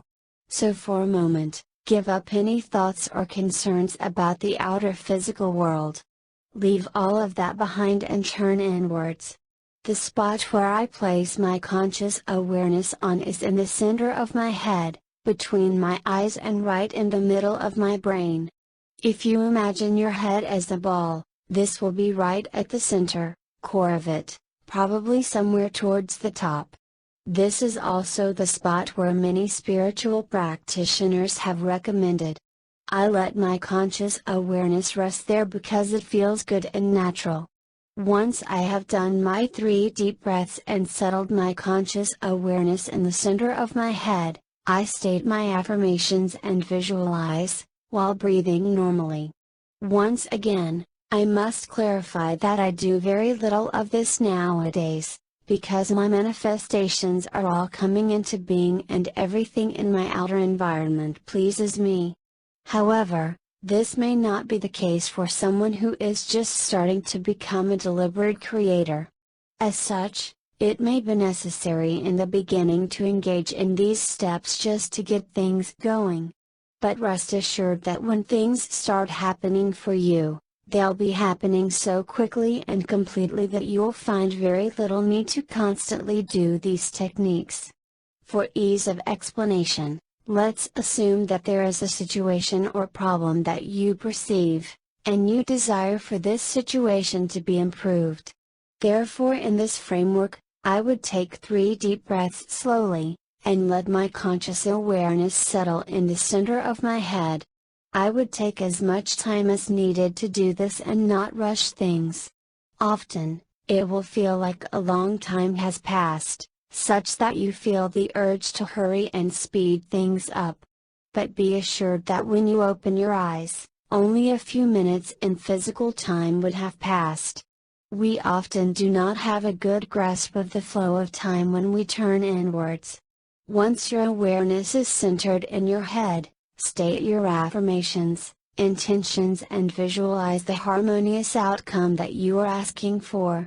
If it is a particular sum of money you need, see yourself sitting there, feeling happy and satisfied that you already have that sum of money. It may be useful to read the relevant chapters from It Is Done, as well as the useful reminders about manifesting money from my book Buying Money Secrets to learn the specifics about manifesting money. For now, we are just going to be talking about the general mechanics of the process. It is important that you do all of this and give up absolutely any need to make things happen. You're doing all of this not to make anything happen, but because it feels so good for you. You're doing it because it feels good to experience that feeling of exhilaration and relief. What you'll feel are simultaneous good feelings that well up from using your imagination in this directed manner. Feel these good feelings and let them wash over you. Let the good feelings culminate and peak. This is what I refer to as a peaking moment. Again, you are letting the good feelings come to an overwhelming peak not because you want anything to happen on the outside, but because it feels so good for you. Stay there for as long as you can. I usually stay there until I receive an inner click, upon which I know that it is done. And I can return once again to my outer world. Now if you somehow get interrupted while doing any of these, here are two good ways to handle distractions. The first type of distractions are intervening thoughts. For example, your mind may suddenly drift to concerns and thoughts about work. I have found that distracting thoughts tend to happen more for me when I am tired. I therefore recommend that you do this work when you are well rested and have the ability to concentrate. I find that if I do this when I am sleepy, I would either drift off to sleep or have a hard time maintaining my inner focus. If distracting thoughts do surface for you, just acknowledge them and gently guide your awareness back to your conscious intentions. Do not entertain nor try to fight them. Just acknowledge them and let them go. The second type of distractions are external. For example, someone may suddenly knock on the door or walk in on you. In the beginning, I used to be very irritated by such distractions such that my mood would be spoiled because I thought my manifestations were not going to work anymore. It is useful to give up this stuck point for yourself right now. If you are interrupted, simply do whatever you need to do to take care of the interruption and then go right back to whatever you were visualizing before. It is alright to just go back and continue where you left off. If I need to state an intention out loud in my mind and I am interrupted, or I feel that I did not do it properly, I just stop, and go back and repeat it. No bad feelings. I repeat it until I am satisfied it went well. Do not invest excessive energy into worrying about interruptions, or feeling irritated by them. After I have immersed myself into a conducive inner state for long enough, I usually receive an inner nudge that it is done. It is a very assuring, deep sense of inner peace and satisfaction. It comes from within, and there are no external signs to cue me that my manifestations are complete. I just know it on the inside. When that happens, I again take 3 deep breaths. Once again, do not rush through them. Feel the relaxation and energy flowing all over my body, open my eyes and go about my day. It is done. This is all you need to do. If you feel compelled to take some outer directed action, especially at the beginning. However, as I've explained over and over again, even the steps above are optional. What's compulsory is the 95 in the 95-5 code. You must watch how you feel 95% of the time. You must watch your inner state for most of the time. If only you'll do so, the rest will take care of itself. If you feel adventurous and want to be surprised by the goodness of the universe, you can absolutely eschew the steps above and still have good things happening to you. Let us now talk about how to live the 95 in the 95-5 code.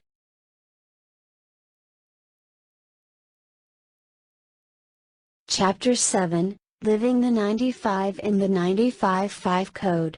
If I were to summarize the key to fast and effective manifestations in one sentence, it would be this: think around your manifestation stuck points that continually trip you up on the inside. Do whatever you can to think around them. That's all there is to it. There is no big secret out there which you have to pay money to learn. No esoteric techniques that are somehow withheld from you which you have to spend years of spiritual practice trying to master. The essence of manifesting your desires can be eloquently expressed in one single sentence: manifestation is about learning how to think around your manifestation stuck points, plain and simple. Once you have learned how to think around them, things will never be the same for you again. Of course, doing so isn't going to be easy at first glance. The reason why you may have those stuck points in the first place is because you perceive them as actual obstacles and limitations standing between yourself and your desires. In other words, they are all very real reasons as to why you cannot have what you want. But remember that all limitations are self-imposed. And no matter how real those limitations seem to you at any moment, they can be dissolved and the situation changed.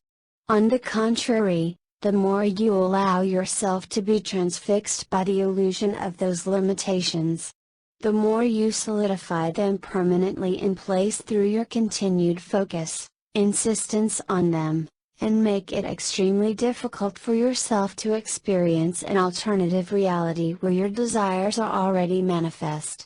The easiest way to dissolve any perceived limitations, no matter what they may be, is to find creative ways to think around them, instead of constantly trying to fight against them and deny their existence.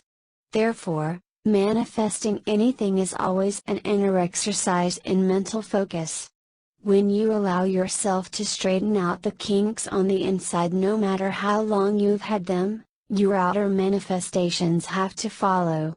This process is a part of our universal creative laws that are always unfailing and dependable, no matter what you are trying to create.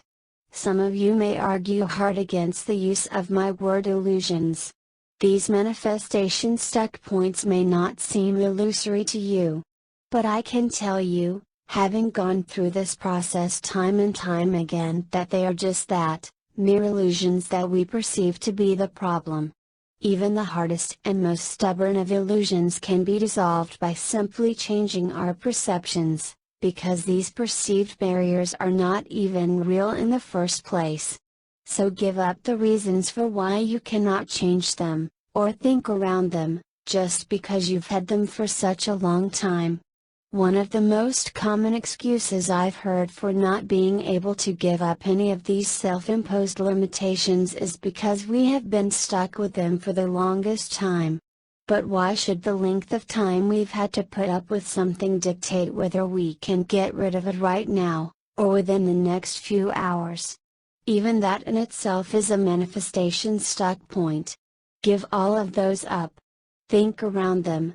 I would like to recount a recent example to illustrate the above. Granted that the following example is more of an unmanifestation rather than a manifestation scenario, in which I was trying to undo something I had previously created by mistake. But it illustrates the point of not allowing oneself to be stuck on self-imposed limitations beautifully. Here goes. Just recently, I found myself signing a 2-year mobile phone contract online, in my hurry to get a new phone as a gift for a family member. Shortly after I had done so, I realized I had made the wrong choice, as I should have transferred my plan to another provider for a much cheaper price. Now I was stuck with something I did not want that was financially unfavorable to me, and I was beating myself up over it. I spent the next 2 hours fuming and cursing at my mistake, and making myself feel bad by performing additional calculations showing that I had indeed chosen wrongly. Now I was faced with a penalty had I decided to cancel the signed contract, and the more I thought about what I had done, the lousier I felt. So I fumed and felt extremely bad for the entire afternoon. Now I have not felt this bad for a long time. For years in fact. But something about this incident just made me feel so bad. It so happened that I was working on the draft of this book, and I decided to look at my manifestation stuck points. Why was I feeling so miserable? Why was I feeling so stuck? I was feeling stuck because I perceived the contract as signed, and that the company would not allow me to change it without charging a huge penalty. I was feeling bad because I saw no way to change the situation. Sounds familiar? Finally, I decided that I had enough stewing and fuming. And decided to take a shower to clear my mind a little. That was when I felt an inner nudge from within, and I realized I had been so foolish to allow myself to be stuck on a self-imposed manifestation stuck point. Why don't you just call them up and see what they can do for you? I had previously denied myself that possibility, because I had argued so hard in favor of my self-imposed limitations. Which was my firm belief that the company would not possibly accede to my requests. I had dealt with them before, and a contract was a contract. But by then, I had gotten past my manifestation stuck point. I had thought around it and foreseen a new possibility for myself. Just the thought of a new possibility made me feel so much better than how I was feeling the hour before. The first signs of relief that you'll feel will always be on the inside, even before the physical signs start manifesting. I was now in a better place. The moment I stepped out of the shower, I made a call to the company and 15 minutes later, canceled the contract with a $30 penalty and thousands of dollars saved. The whole process was so easy that I did not even have to explain myself over the phone. All I did was to tell them that I wanted the contract cancelled, and it was done. I am convinced now that universal forces orchestrated my desired outcome once I was able to straighten out the kinks in my inner thinking and give up any negative or bad feelings about my situation. In fact, I felt a sudden impulse to phone the company, whereas just a few moments ago I was cursing them, stewing at them and imagining every single worst possible outcome ever. But the whole incident was settled in an easier manner than I could have imagined. That is the power you have when you are aligned with the greater flow of the universe. The reverse is true. When you are trying to go against the flow of the universe, you feel miserable and powerless to do anything. The objects or outcomes we are trying to manifest here do not matter. It could just have easily been a new car, or a new relationship, or a new job as opposed to the cancellation of a mobile phone contract. But the universe never discerns between what you want. Whatever desire you use these techniques on does not matter. Once you have dealt with your manifestation stuck points and use the active manifestation techniques as outlined in the previous chapter, what should you do during the rest of your time? Should you wake up and think about your manifestations most of the time until you fall asleep at night? Should you keep repeating your intentions and affirmations out loud whenever you have the chance to? Should you visualize your desires repeatedly? By now, you should know that all these are active actions, which means that it is not recommended that you spend more than 5% of your day engaging in them. So leave all those actions to the 5% of your day when you are purely engaged in active manifestation techniques. Do none of them during the remaining 95% of your day. Instead, the remaining 95% of your day is for your living and enjoyment only. Don't squander it by wondering how and when your desires will come to you. That's a waste of valuable energy that can be directed elsewhere. The remaining 95% of your day is for you to express yourself in the most creative way possible.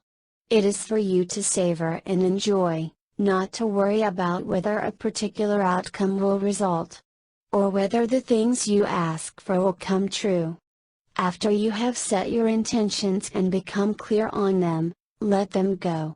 Immediately go do something else, which means, go about your day in the usual manner, doing what you normally have to do. I like to fully immerse myself in either work or play, as I find that this frees my mind from thinking about my intentions and desires frequently.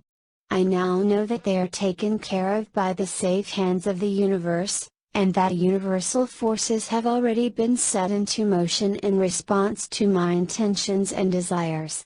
So what more is there for you to worry about? In the moment that you get clear about something, it is done.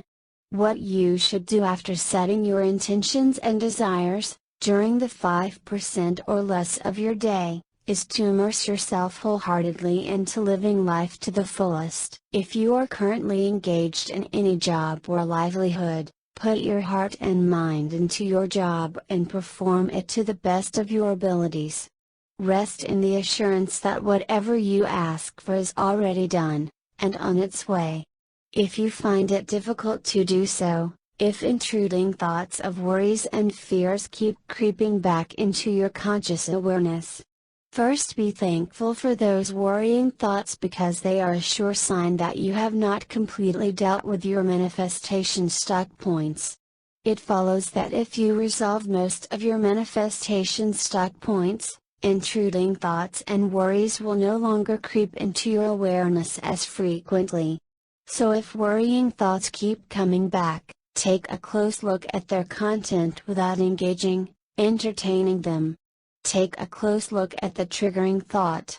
What is the first thought usually about? You'll be able to infer what you are stuck on. For example, if you are constantly worried about whether something will come to you, then your stuck point could be related to not trusting in these laws, and not generally trusting that you have set your intentions well enough. Reading this and similar books that explain the process will give you more ways to get past these manifestation stuck points. I like to do something completely different after I have set my intentions. Deliberate distraction is often the key here so that intruding thoughts have no chance to occupy my awareness. For example, I like to bring myself to beautiful places for a stroll, or to engage myself in one of my hobbies wholeheartedly. The 2 to 3 hours you spend engaging in your hobbies without a care for the world creates an opening through which the universe can work its magic and dissolve any self-imposed boundaries or limitations, simply because you are no longer insisting on their existence through your continued focus on them. This is key, which is why I keep returning to this same point over and over again. Do whatever you can to take your mind off what you have just asked for, and the omnipotent universe responds in the most beautifully way possible. Therefore, taking a walk and engaging in any form of physical exercise in which you are too engaged to think about anything else is often a good way to take your mind off things for a while. Pick up jogging, cycling, swimming or a sport if you have to. 1 hour of engaging in a moderately vigorous sporting activity not only does wonders for your health, but also for your manifestations. I am living proof of it. If you set your desires and visualize, meditate in a particular room of your house, It is often a good idea to get out of the house and start moving about on the outside so your physical location will not remind you of the intentions you have just set. Very often, I see individuals who spend so much time visualizing at home that just being in that place reminds them of their unmanifested desires. That is certainly not a position you want to find yourself in. As I was in my early days, I was trying out all these techniques and actions for such a huge portion of the day that I literally allowed myself to remain stuck in my own routine. I would wake up, try the techniques in vain, and then go to sleep. And this went on over and over again. Is it any wonder that very little changed? Even my physical routine was the same. Break out of any physical routine you may have that is built around your active manifestation activities. Make a conscious decision right now to spend only 5% of your time, or less, engaged in those active manifestation activities, and the remaining 95% of your time really living life. Initially, you may feel empty or weird when you have given up on your repeated asking.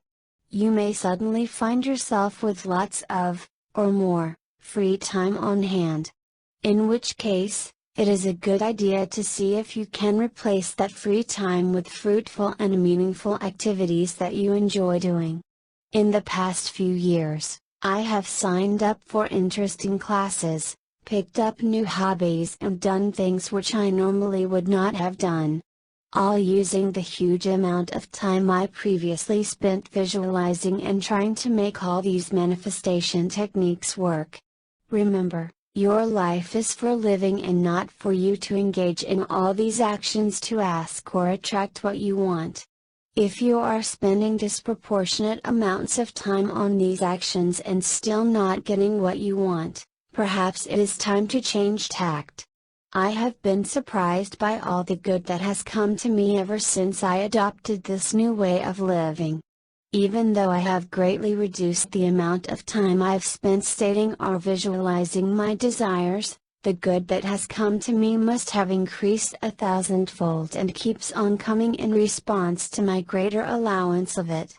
Our good is always flowing to us. It does not ever stop flowing. The question is whether we are putting ourselves in a receptive inner state to receive it. Or is all our mental activity, all our negative mind chatter, interfering with our greater good? Give up the need to argue for why something cannot be yours, and stop dwelling on those stuck points for most of the time. And what you want will be yours when you get there in time.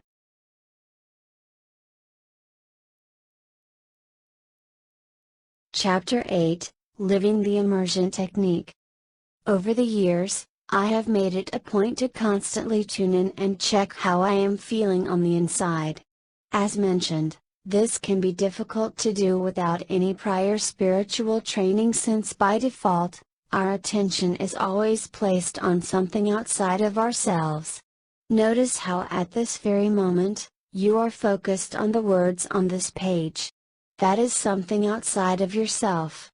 You may be slightly lulled by the pleasant singing of birds, or the sound of traffic in the background. That again, is our focus on things outside of us. With so many things happening on the outside, we rarely check in to notice how we feel on the inside. It turns out that how you feel on the inside, your inner state, makes all the difference to your manifestation results. But we are all so numb and dull to that feeling. We perceive it as natural and always there. As I check inside of myself right now, I feel a deep inner sense of peace and calm. I feel a sense of assuredness and security. This is the inner state I have come to know as being conducive to manifestations. I also feel a bit of the magic feeling in the background, a feeling which I describe in my book of the same name. And I recognize the feeling as underlying everything, always there. But most people do not feel this way. When they take the time to turn inwards and check how they feel on the inside. First, they will encounter a sense of active resistance. Their ego will convince them to stop doing it, that it's silly or weird, and that there is nothing there. But no matter how weird or unnatural it seems, you must push past these feelings and be persistent with this exercise. We have been so conditioned to live by what goes on the outside, and what is happening outside of us, that we cannot bear to turn inwards for even a moment. But turning inwards is the key to being an effective and deliberate manifester. Only by always turning inwards can you start cultivating a conducive inner state.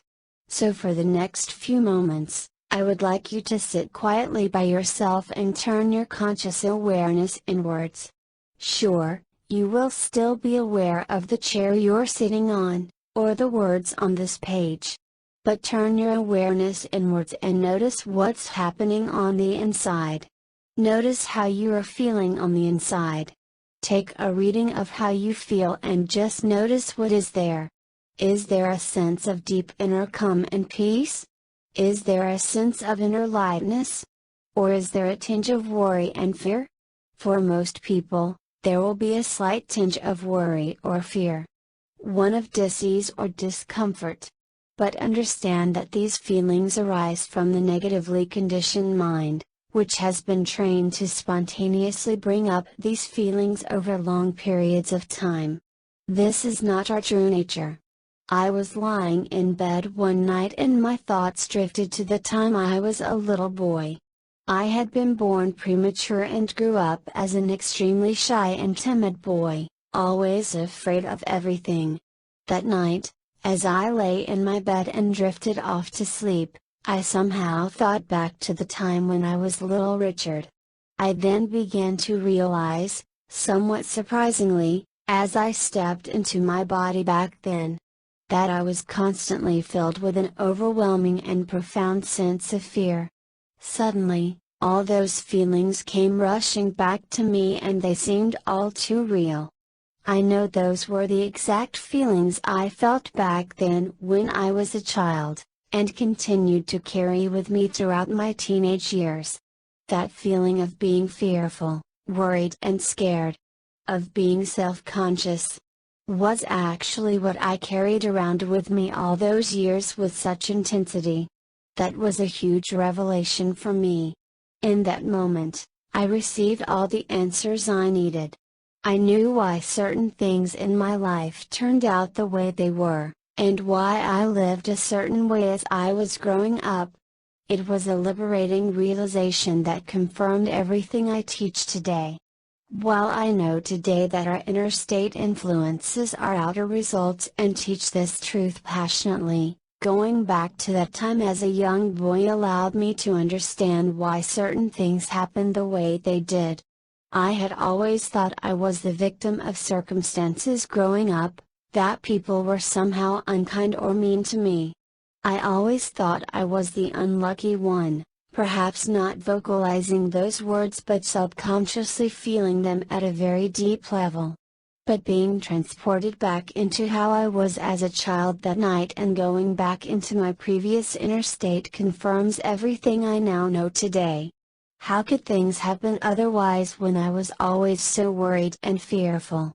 How could things have been otherwise when I was always so afraid of everything?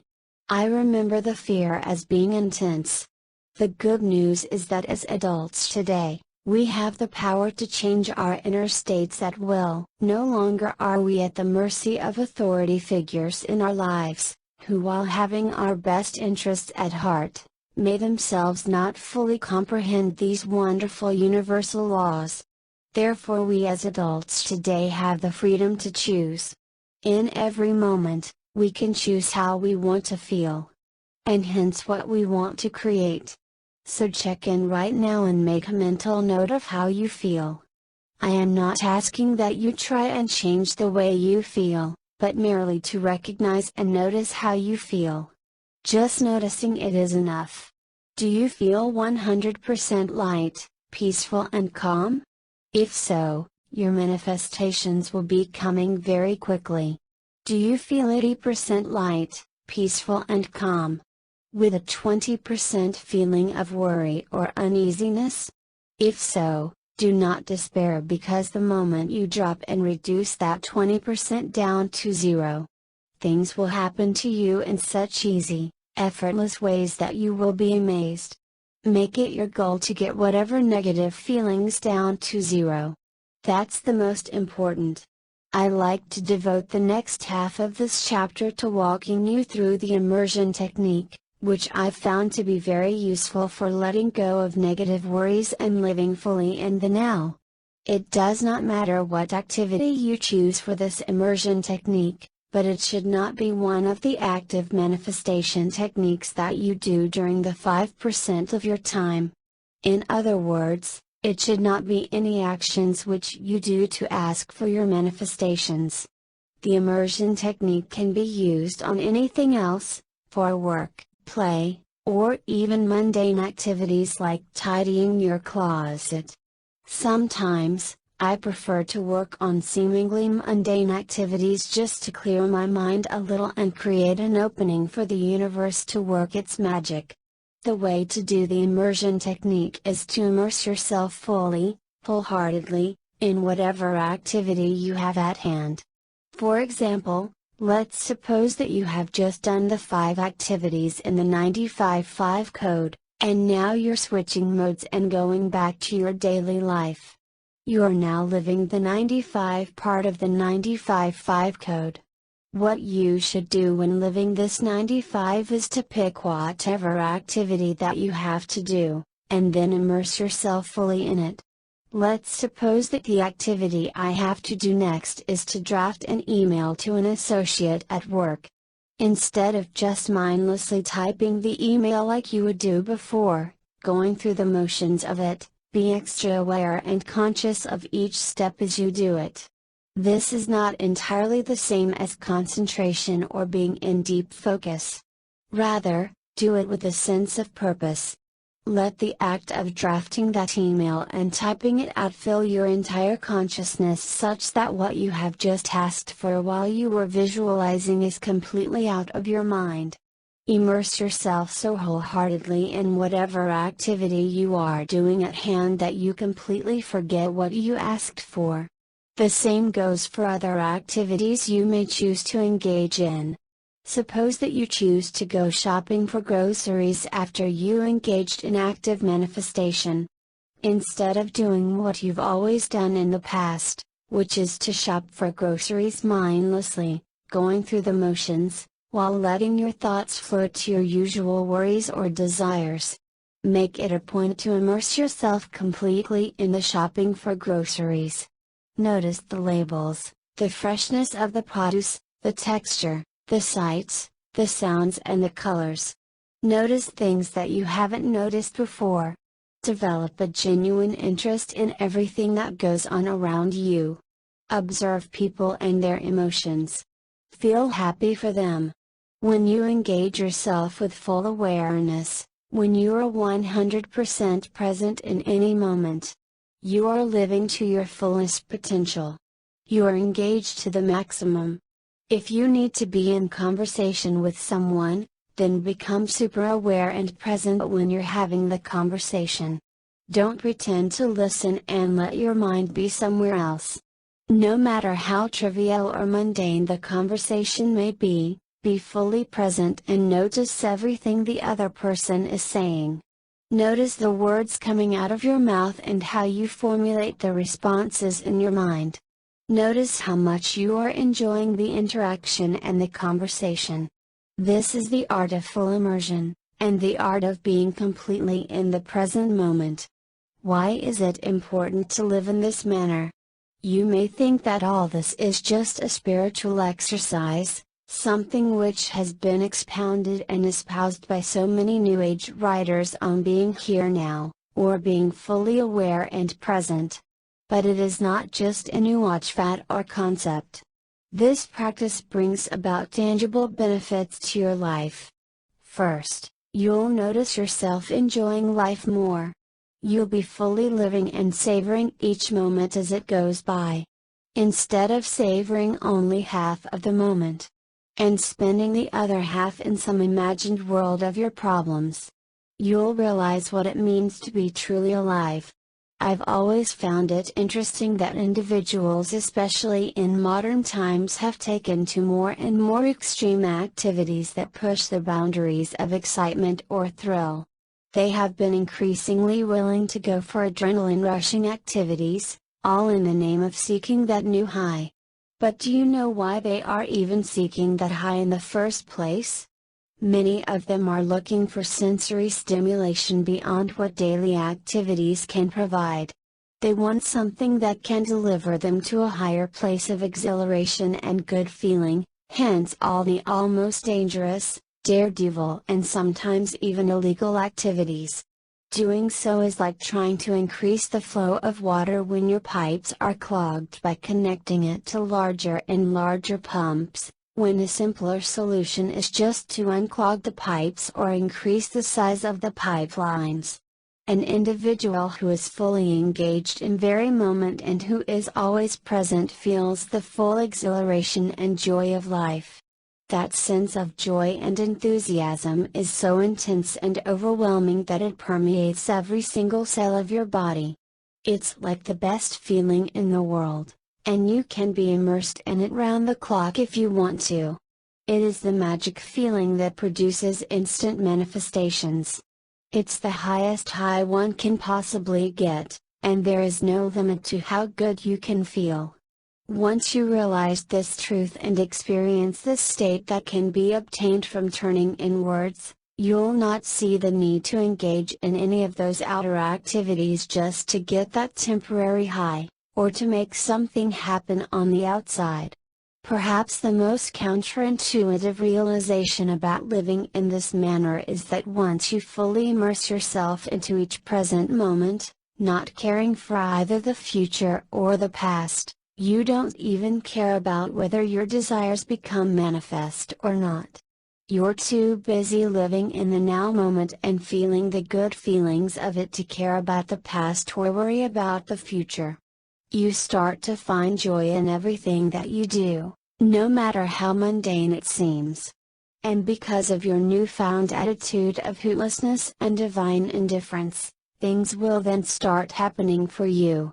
When you truly give up caring whether you'll get everything you've asked for and just focus on feeling good in each moment, what you ask for has to come.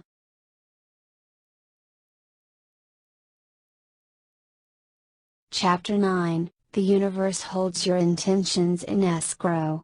Just yesterday evening while spring cleaning, I came across a beautiful golden book of affirmations and intentions I had written down many years ago. What surprised me as I flipped through the pages was the number of intentions that manifested exactly the way I had written them. Reading through what I had written brought back many fond memories. Those desires came true even though I had forgotten about the notebook shortly after writing those intentions down over a period of several months in my life, never to pick it up again until a few years later. As Abraham Hicks always teach, our desires are held in escrow for us until we are ready to receive them. We become ready by aligning with the vibrational essence of what we are asking for. And so in the moment we ask for something, it is done. This example beautifully illustrates that we only have to ask for our intentions and desires only once. As long as we do so and not contradict them through our own manifestation stuck points, limiting beliefs and counter-intentions, what we have asked for is held in escrow for us until we are ready for it. It is all lined up, waiting to be delivered. I would not have realized this point so strongly had I not found this old notebook of mine. Some of the intentions and desires were long forgotten by me. I had forgotten about the specifics and details of those intentions, and yet they were delivered to me in perfect harmony and order. Truly, the universe does not forget and always remembers every little minute detail about what we have asked for. We only have to be open to the whole experience and trust. So don't worry about keeping a book of your highest intentions and desires. If anything, those are for your reference only. The universe needs no reminders. After reading through the handwritten notebook of beautiful intentions, I did something which, a few short years ago, would have been absolutely unthinkable. I threw the book in the wastebasket, letting it go from my life. A few years ago, I would have held onto the notebook like it was a precious treasure. But I know today that the lesson is complete. I truly understand the life lessons and principles contained within this experience that has come full circle. I noticed that I peppered the front of the book with proclamations to the universe, on how I hoped the universe would deliver everything written in the book to me in divine timing and order. But I need not have written those words. I realize today that those words were ultimately for my own understanding only. They served only as a reminder to myself, and not as a message to the universe. The universe would have delivered whatever I wanted in perfect divine timing and order whether I made those statements or otherwise. How can it be done in any other way? And hence, I made the decision to let the book go from my life, because I know today that the universe always delivers whatever we want to us in the most harmonious way possible. There is no need to engage in any outer actions such as repeatedly writing our intentions down, reading them or keeping the book close at hand. There are many readers who ascribe the magic to a particular notebook of intentions, or to certain words and phrases written down. There is value in all of those practices, but that is not where the magic truly is. The magic resides in our own inner state, and it is our non-resistive, light inner state that makes things magnetically happen on the outside. The power does not lie in the notebook of intentions which we write and keep around. It does not lie in the repeated reading of what we have written down. As mentioned, all these repeated actions serve as reminders for ourselves only. And for many, they can be a source of comfort and motivation. However, if the repeated writing and reading of affirmations stirs up feelings of discomfort or discouragement for you, then you would certainly be better off without the practice. Tailor your daily practice such that it suits you, and makes you feel best. You can live the rest of your life without engaging in any of these outer-directed activities and still have everything you want come true for you in your life. These outer-directed actions are always optional, but the inner work is mandatory. When you first start living in this manner, by being fully present and immersed in all of life, and by eliminating any feelings of worry or fear from your life, you'll start to see changes quickly. At first, and actually instantly, the results you observe will be a drastic change to the way you feel inside. You'll feel emotionally freer and lighter, as if that huge rock that has been weighing you down in the past is now gone. You would feel less self-conscious. And you would also be able to see the humor in a lot more situations. That is the immediate benefit of putting the 95-5 code in practice. The second thing that will happen is that manifestations will occur that seem to be unrelated to the major things which you are asking for. These smaller manifestations will start popping up for you all over the place. And they'll keep happening over and over again for you. For example, you may have a thought of wouldn't it be nice to dine at this restaurant and have this experience. And the very next day, a friend invites you out for dinner at this exact same restaurant. None of this has to be forced. It all happens naturally and spontaneously. I hardly find myself in situations where I have to queue. Everything is just smooth sailing and fast for me. I will go to a restaurant and there is a perfect spot ready for me, with the perfect food on the menu. I've also noticed that after I sit down and order my food that the restaurant fills up really fast. These are the spontaneous little things, the little miracles that give you an indication that things are truly lining up. Another fun experience I've had was to feel like not going for an appointment, and then have the other person tell me he can't make it, without me having to cancel the appointment. In other words, the universe precedes your desires and delivers everything that is just right for you, whether in physical objects or physical experiences. I am spending some time describing what it feels like here because some of you may be wondering when the big stuff is going to come.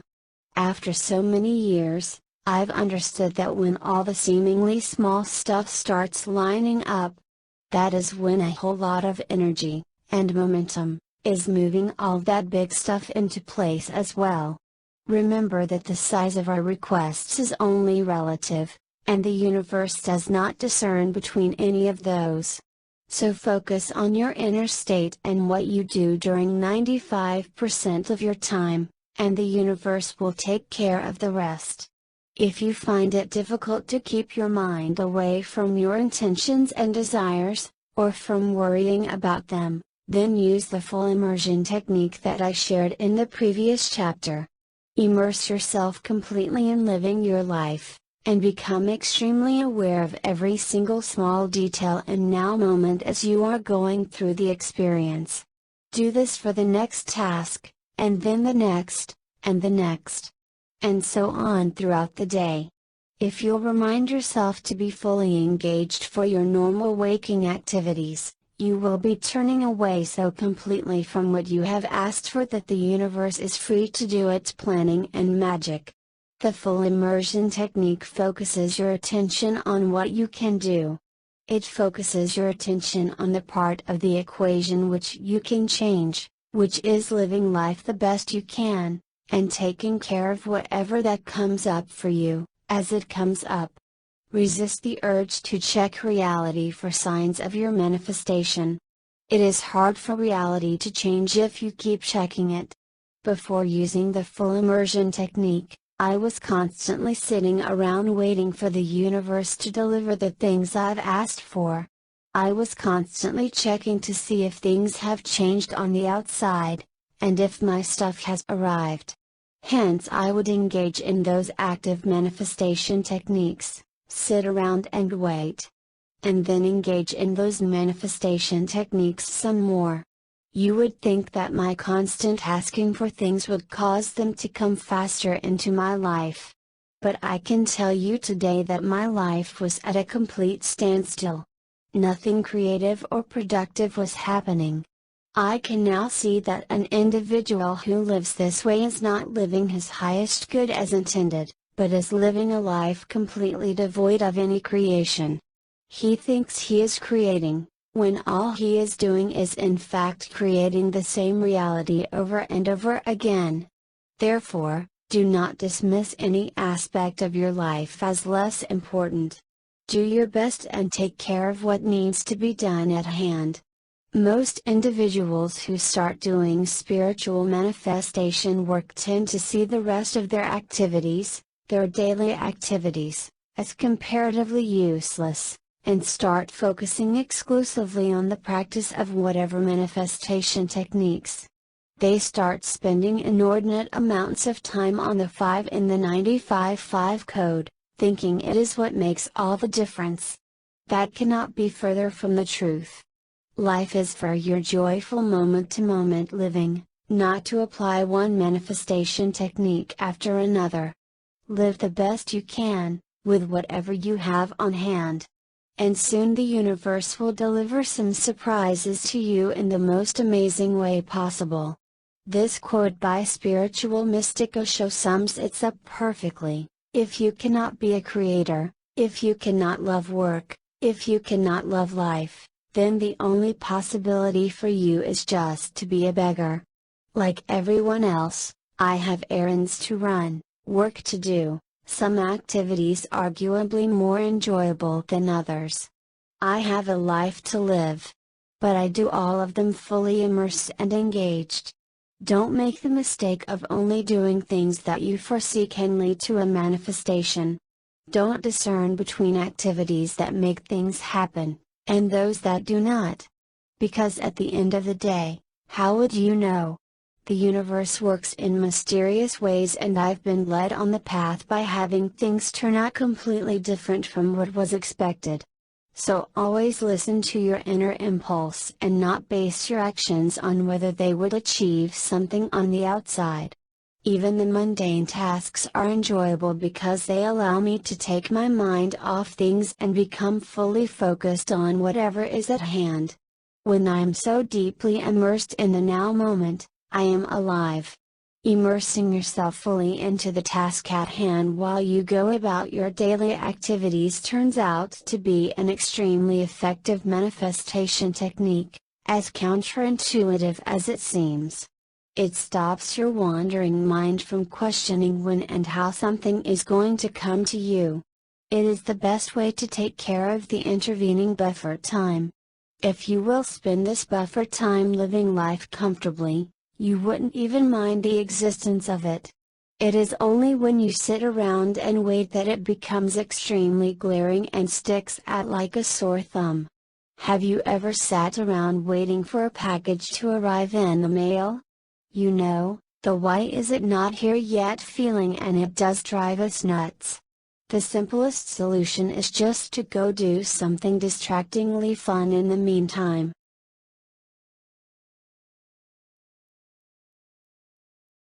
Chapter 10, Living the Way of the Great Master.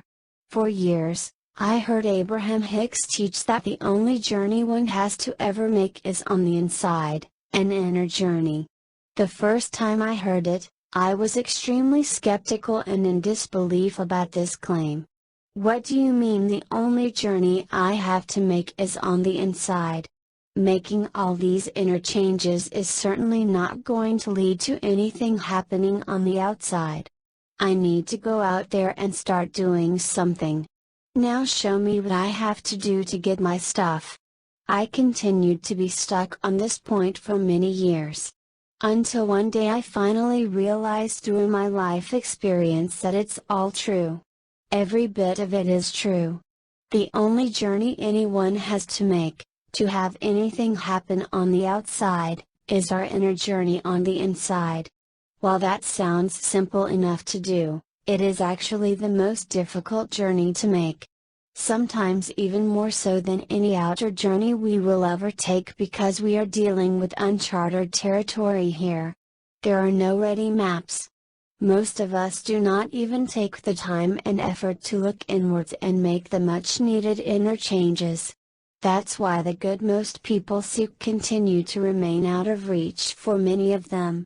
They're unwilling to really look inside and make the inner changes. Once you really do the work, no outer actions are necessary to make things happen. It is my absolute promise to you. In the final chapter of this book, I would like to take you through the profoundly simple three-part process again and talk about a practical way to deal with problems and issues that crop up throughout the day. When you first start practicing the 95-5 code, the first thing you'll invariably have to deal with are nagging thoughts of what if this does not work, or am I doing it the right way? Know that all these thoughts result from past negative conditioning that have been built up over a long period of time. Hence, even though you may consciously decide today to live the 95-5 code, these thoughts will still crop up in your conscious awareness from time to time. How you deal with them makes all the difference. With determination and practice, the frequency of these negative interfering thoughts will be reduced, until you hardly get them at all. For me, I go through my day with very few negative thoughts popping into my conscious awareness. If it does, I quickly acknowledge it, recognize it for what it is, and send it back to where it came from.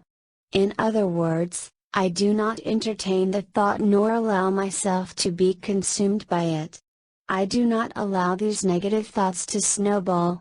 So at the beginning, you need to ensure that negative thoughts do not get bigger and bigger, until they consume the whole of your awareness.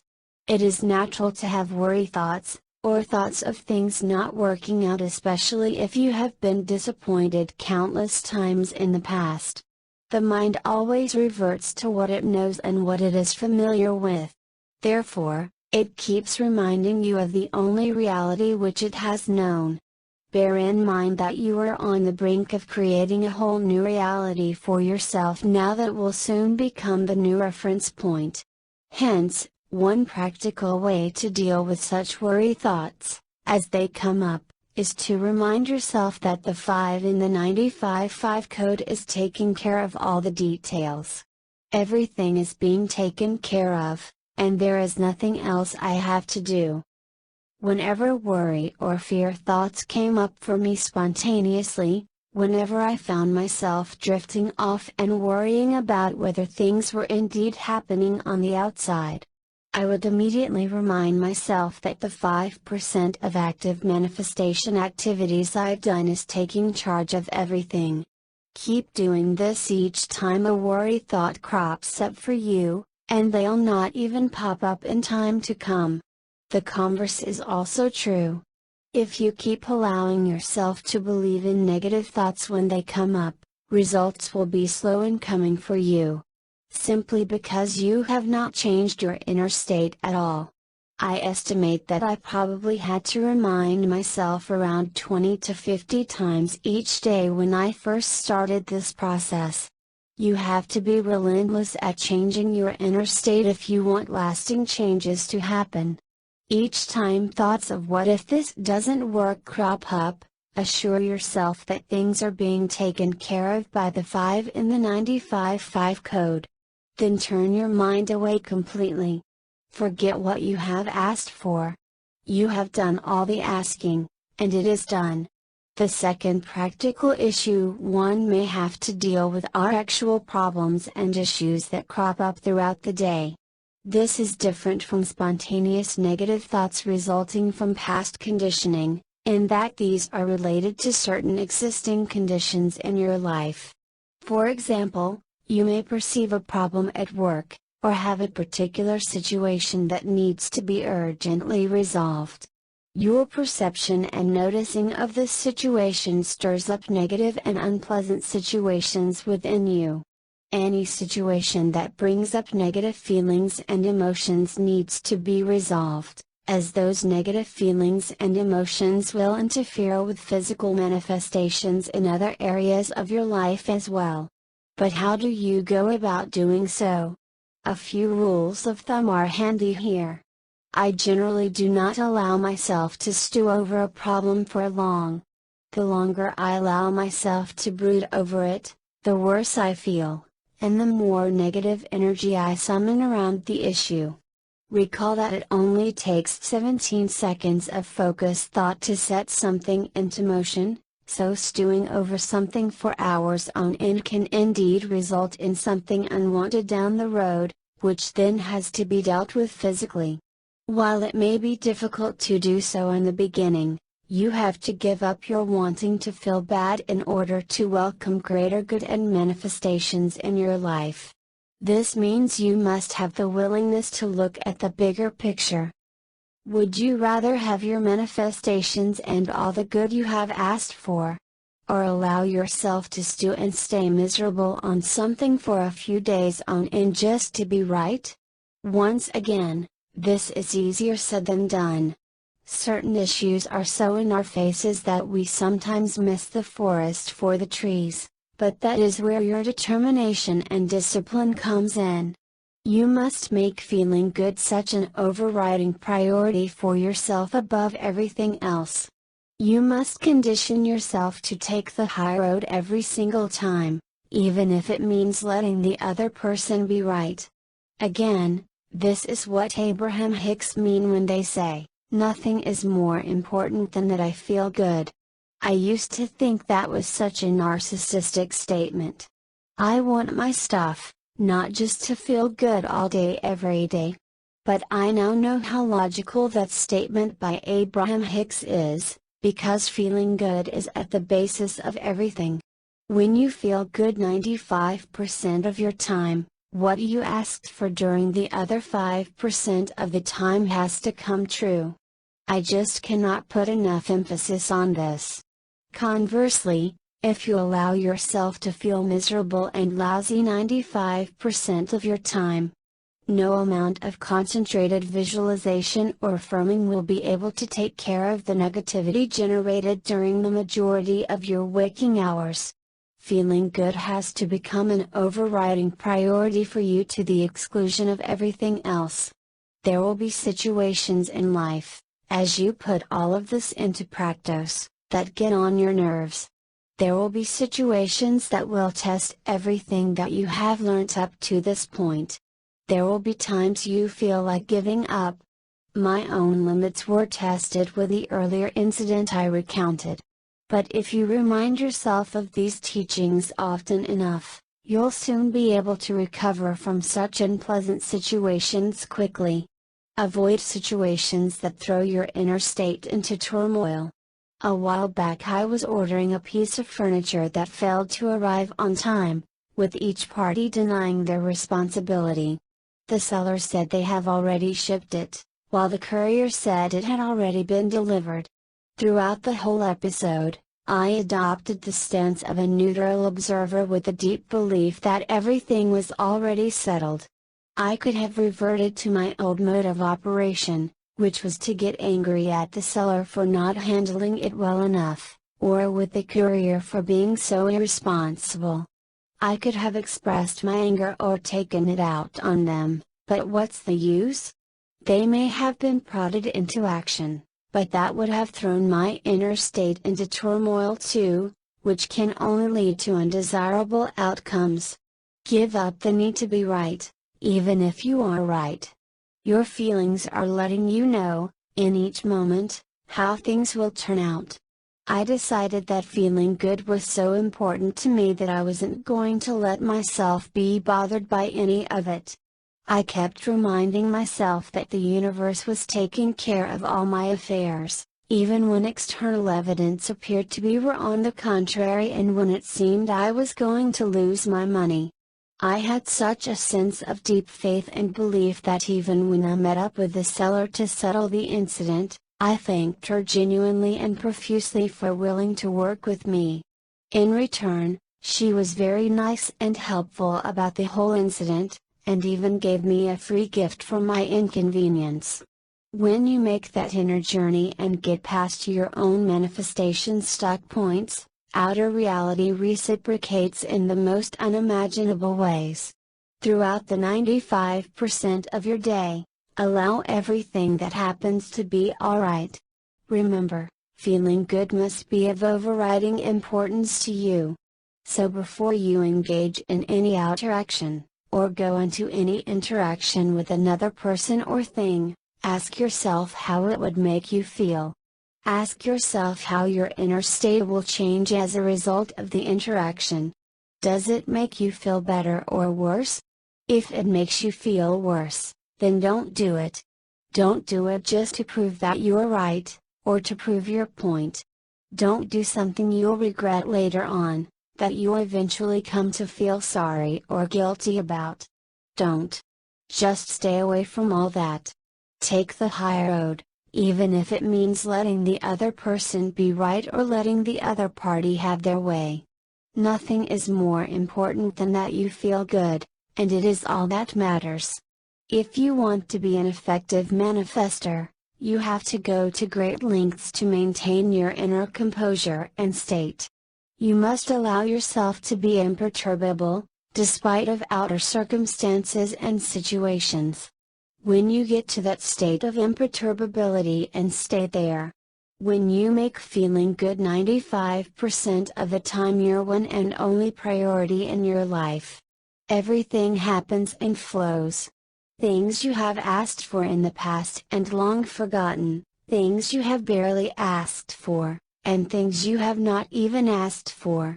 Because when you truly live the 95-5 code, the only thing you have to do is to take things one step at a time, and the rest will be done unto you. As is so eloquently stated in the Tao Te Ching by Lao Tzu, the great master that is the Tao does nothing, yet he leaves nothing undone. And it is so.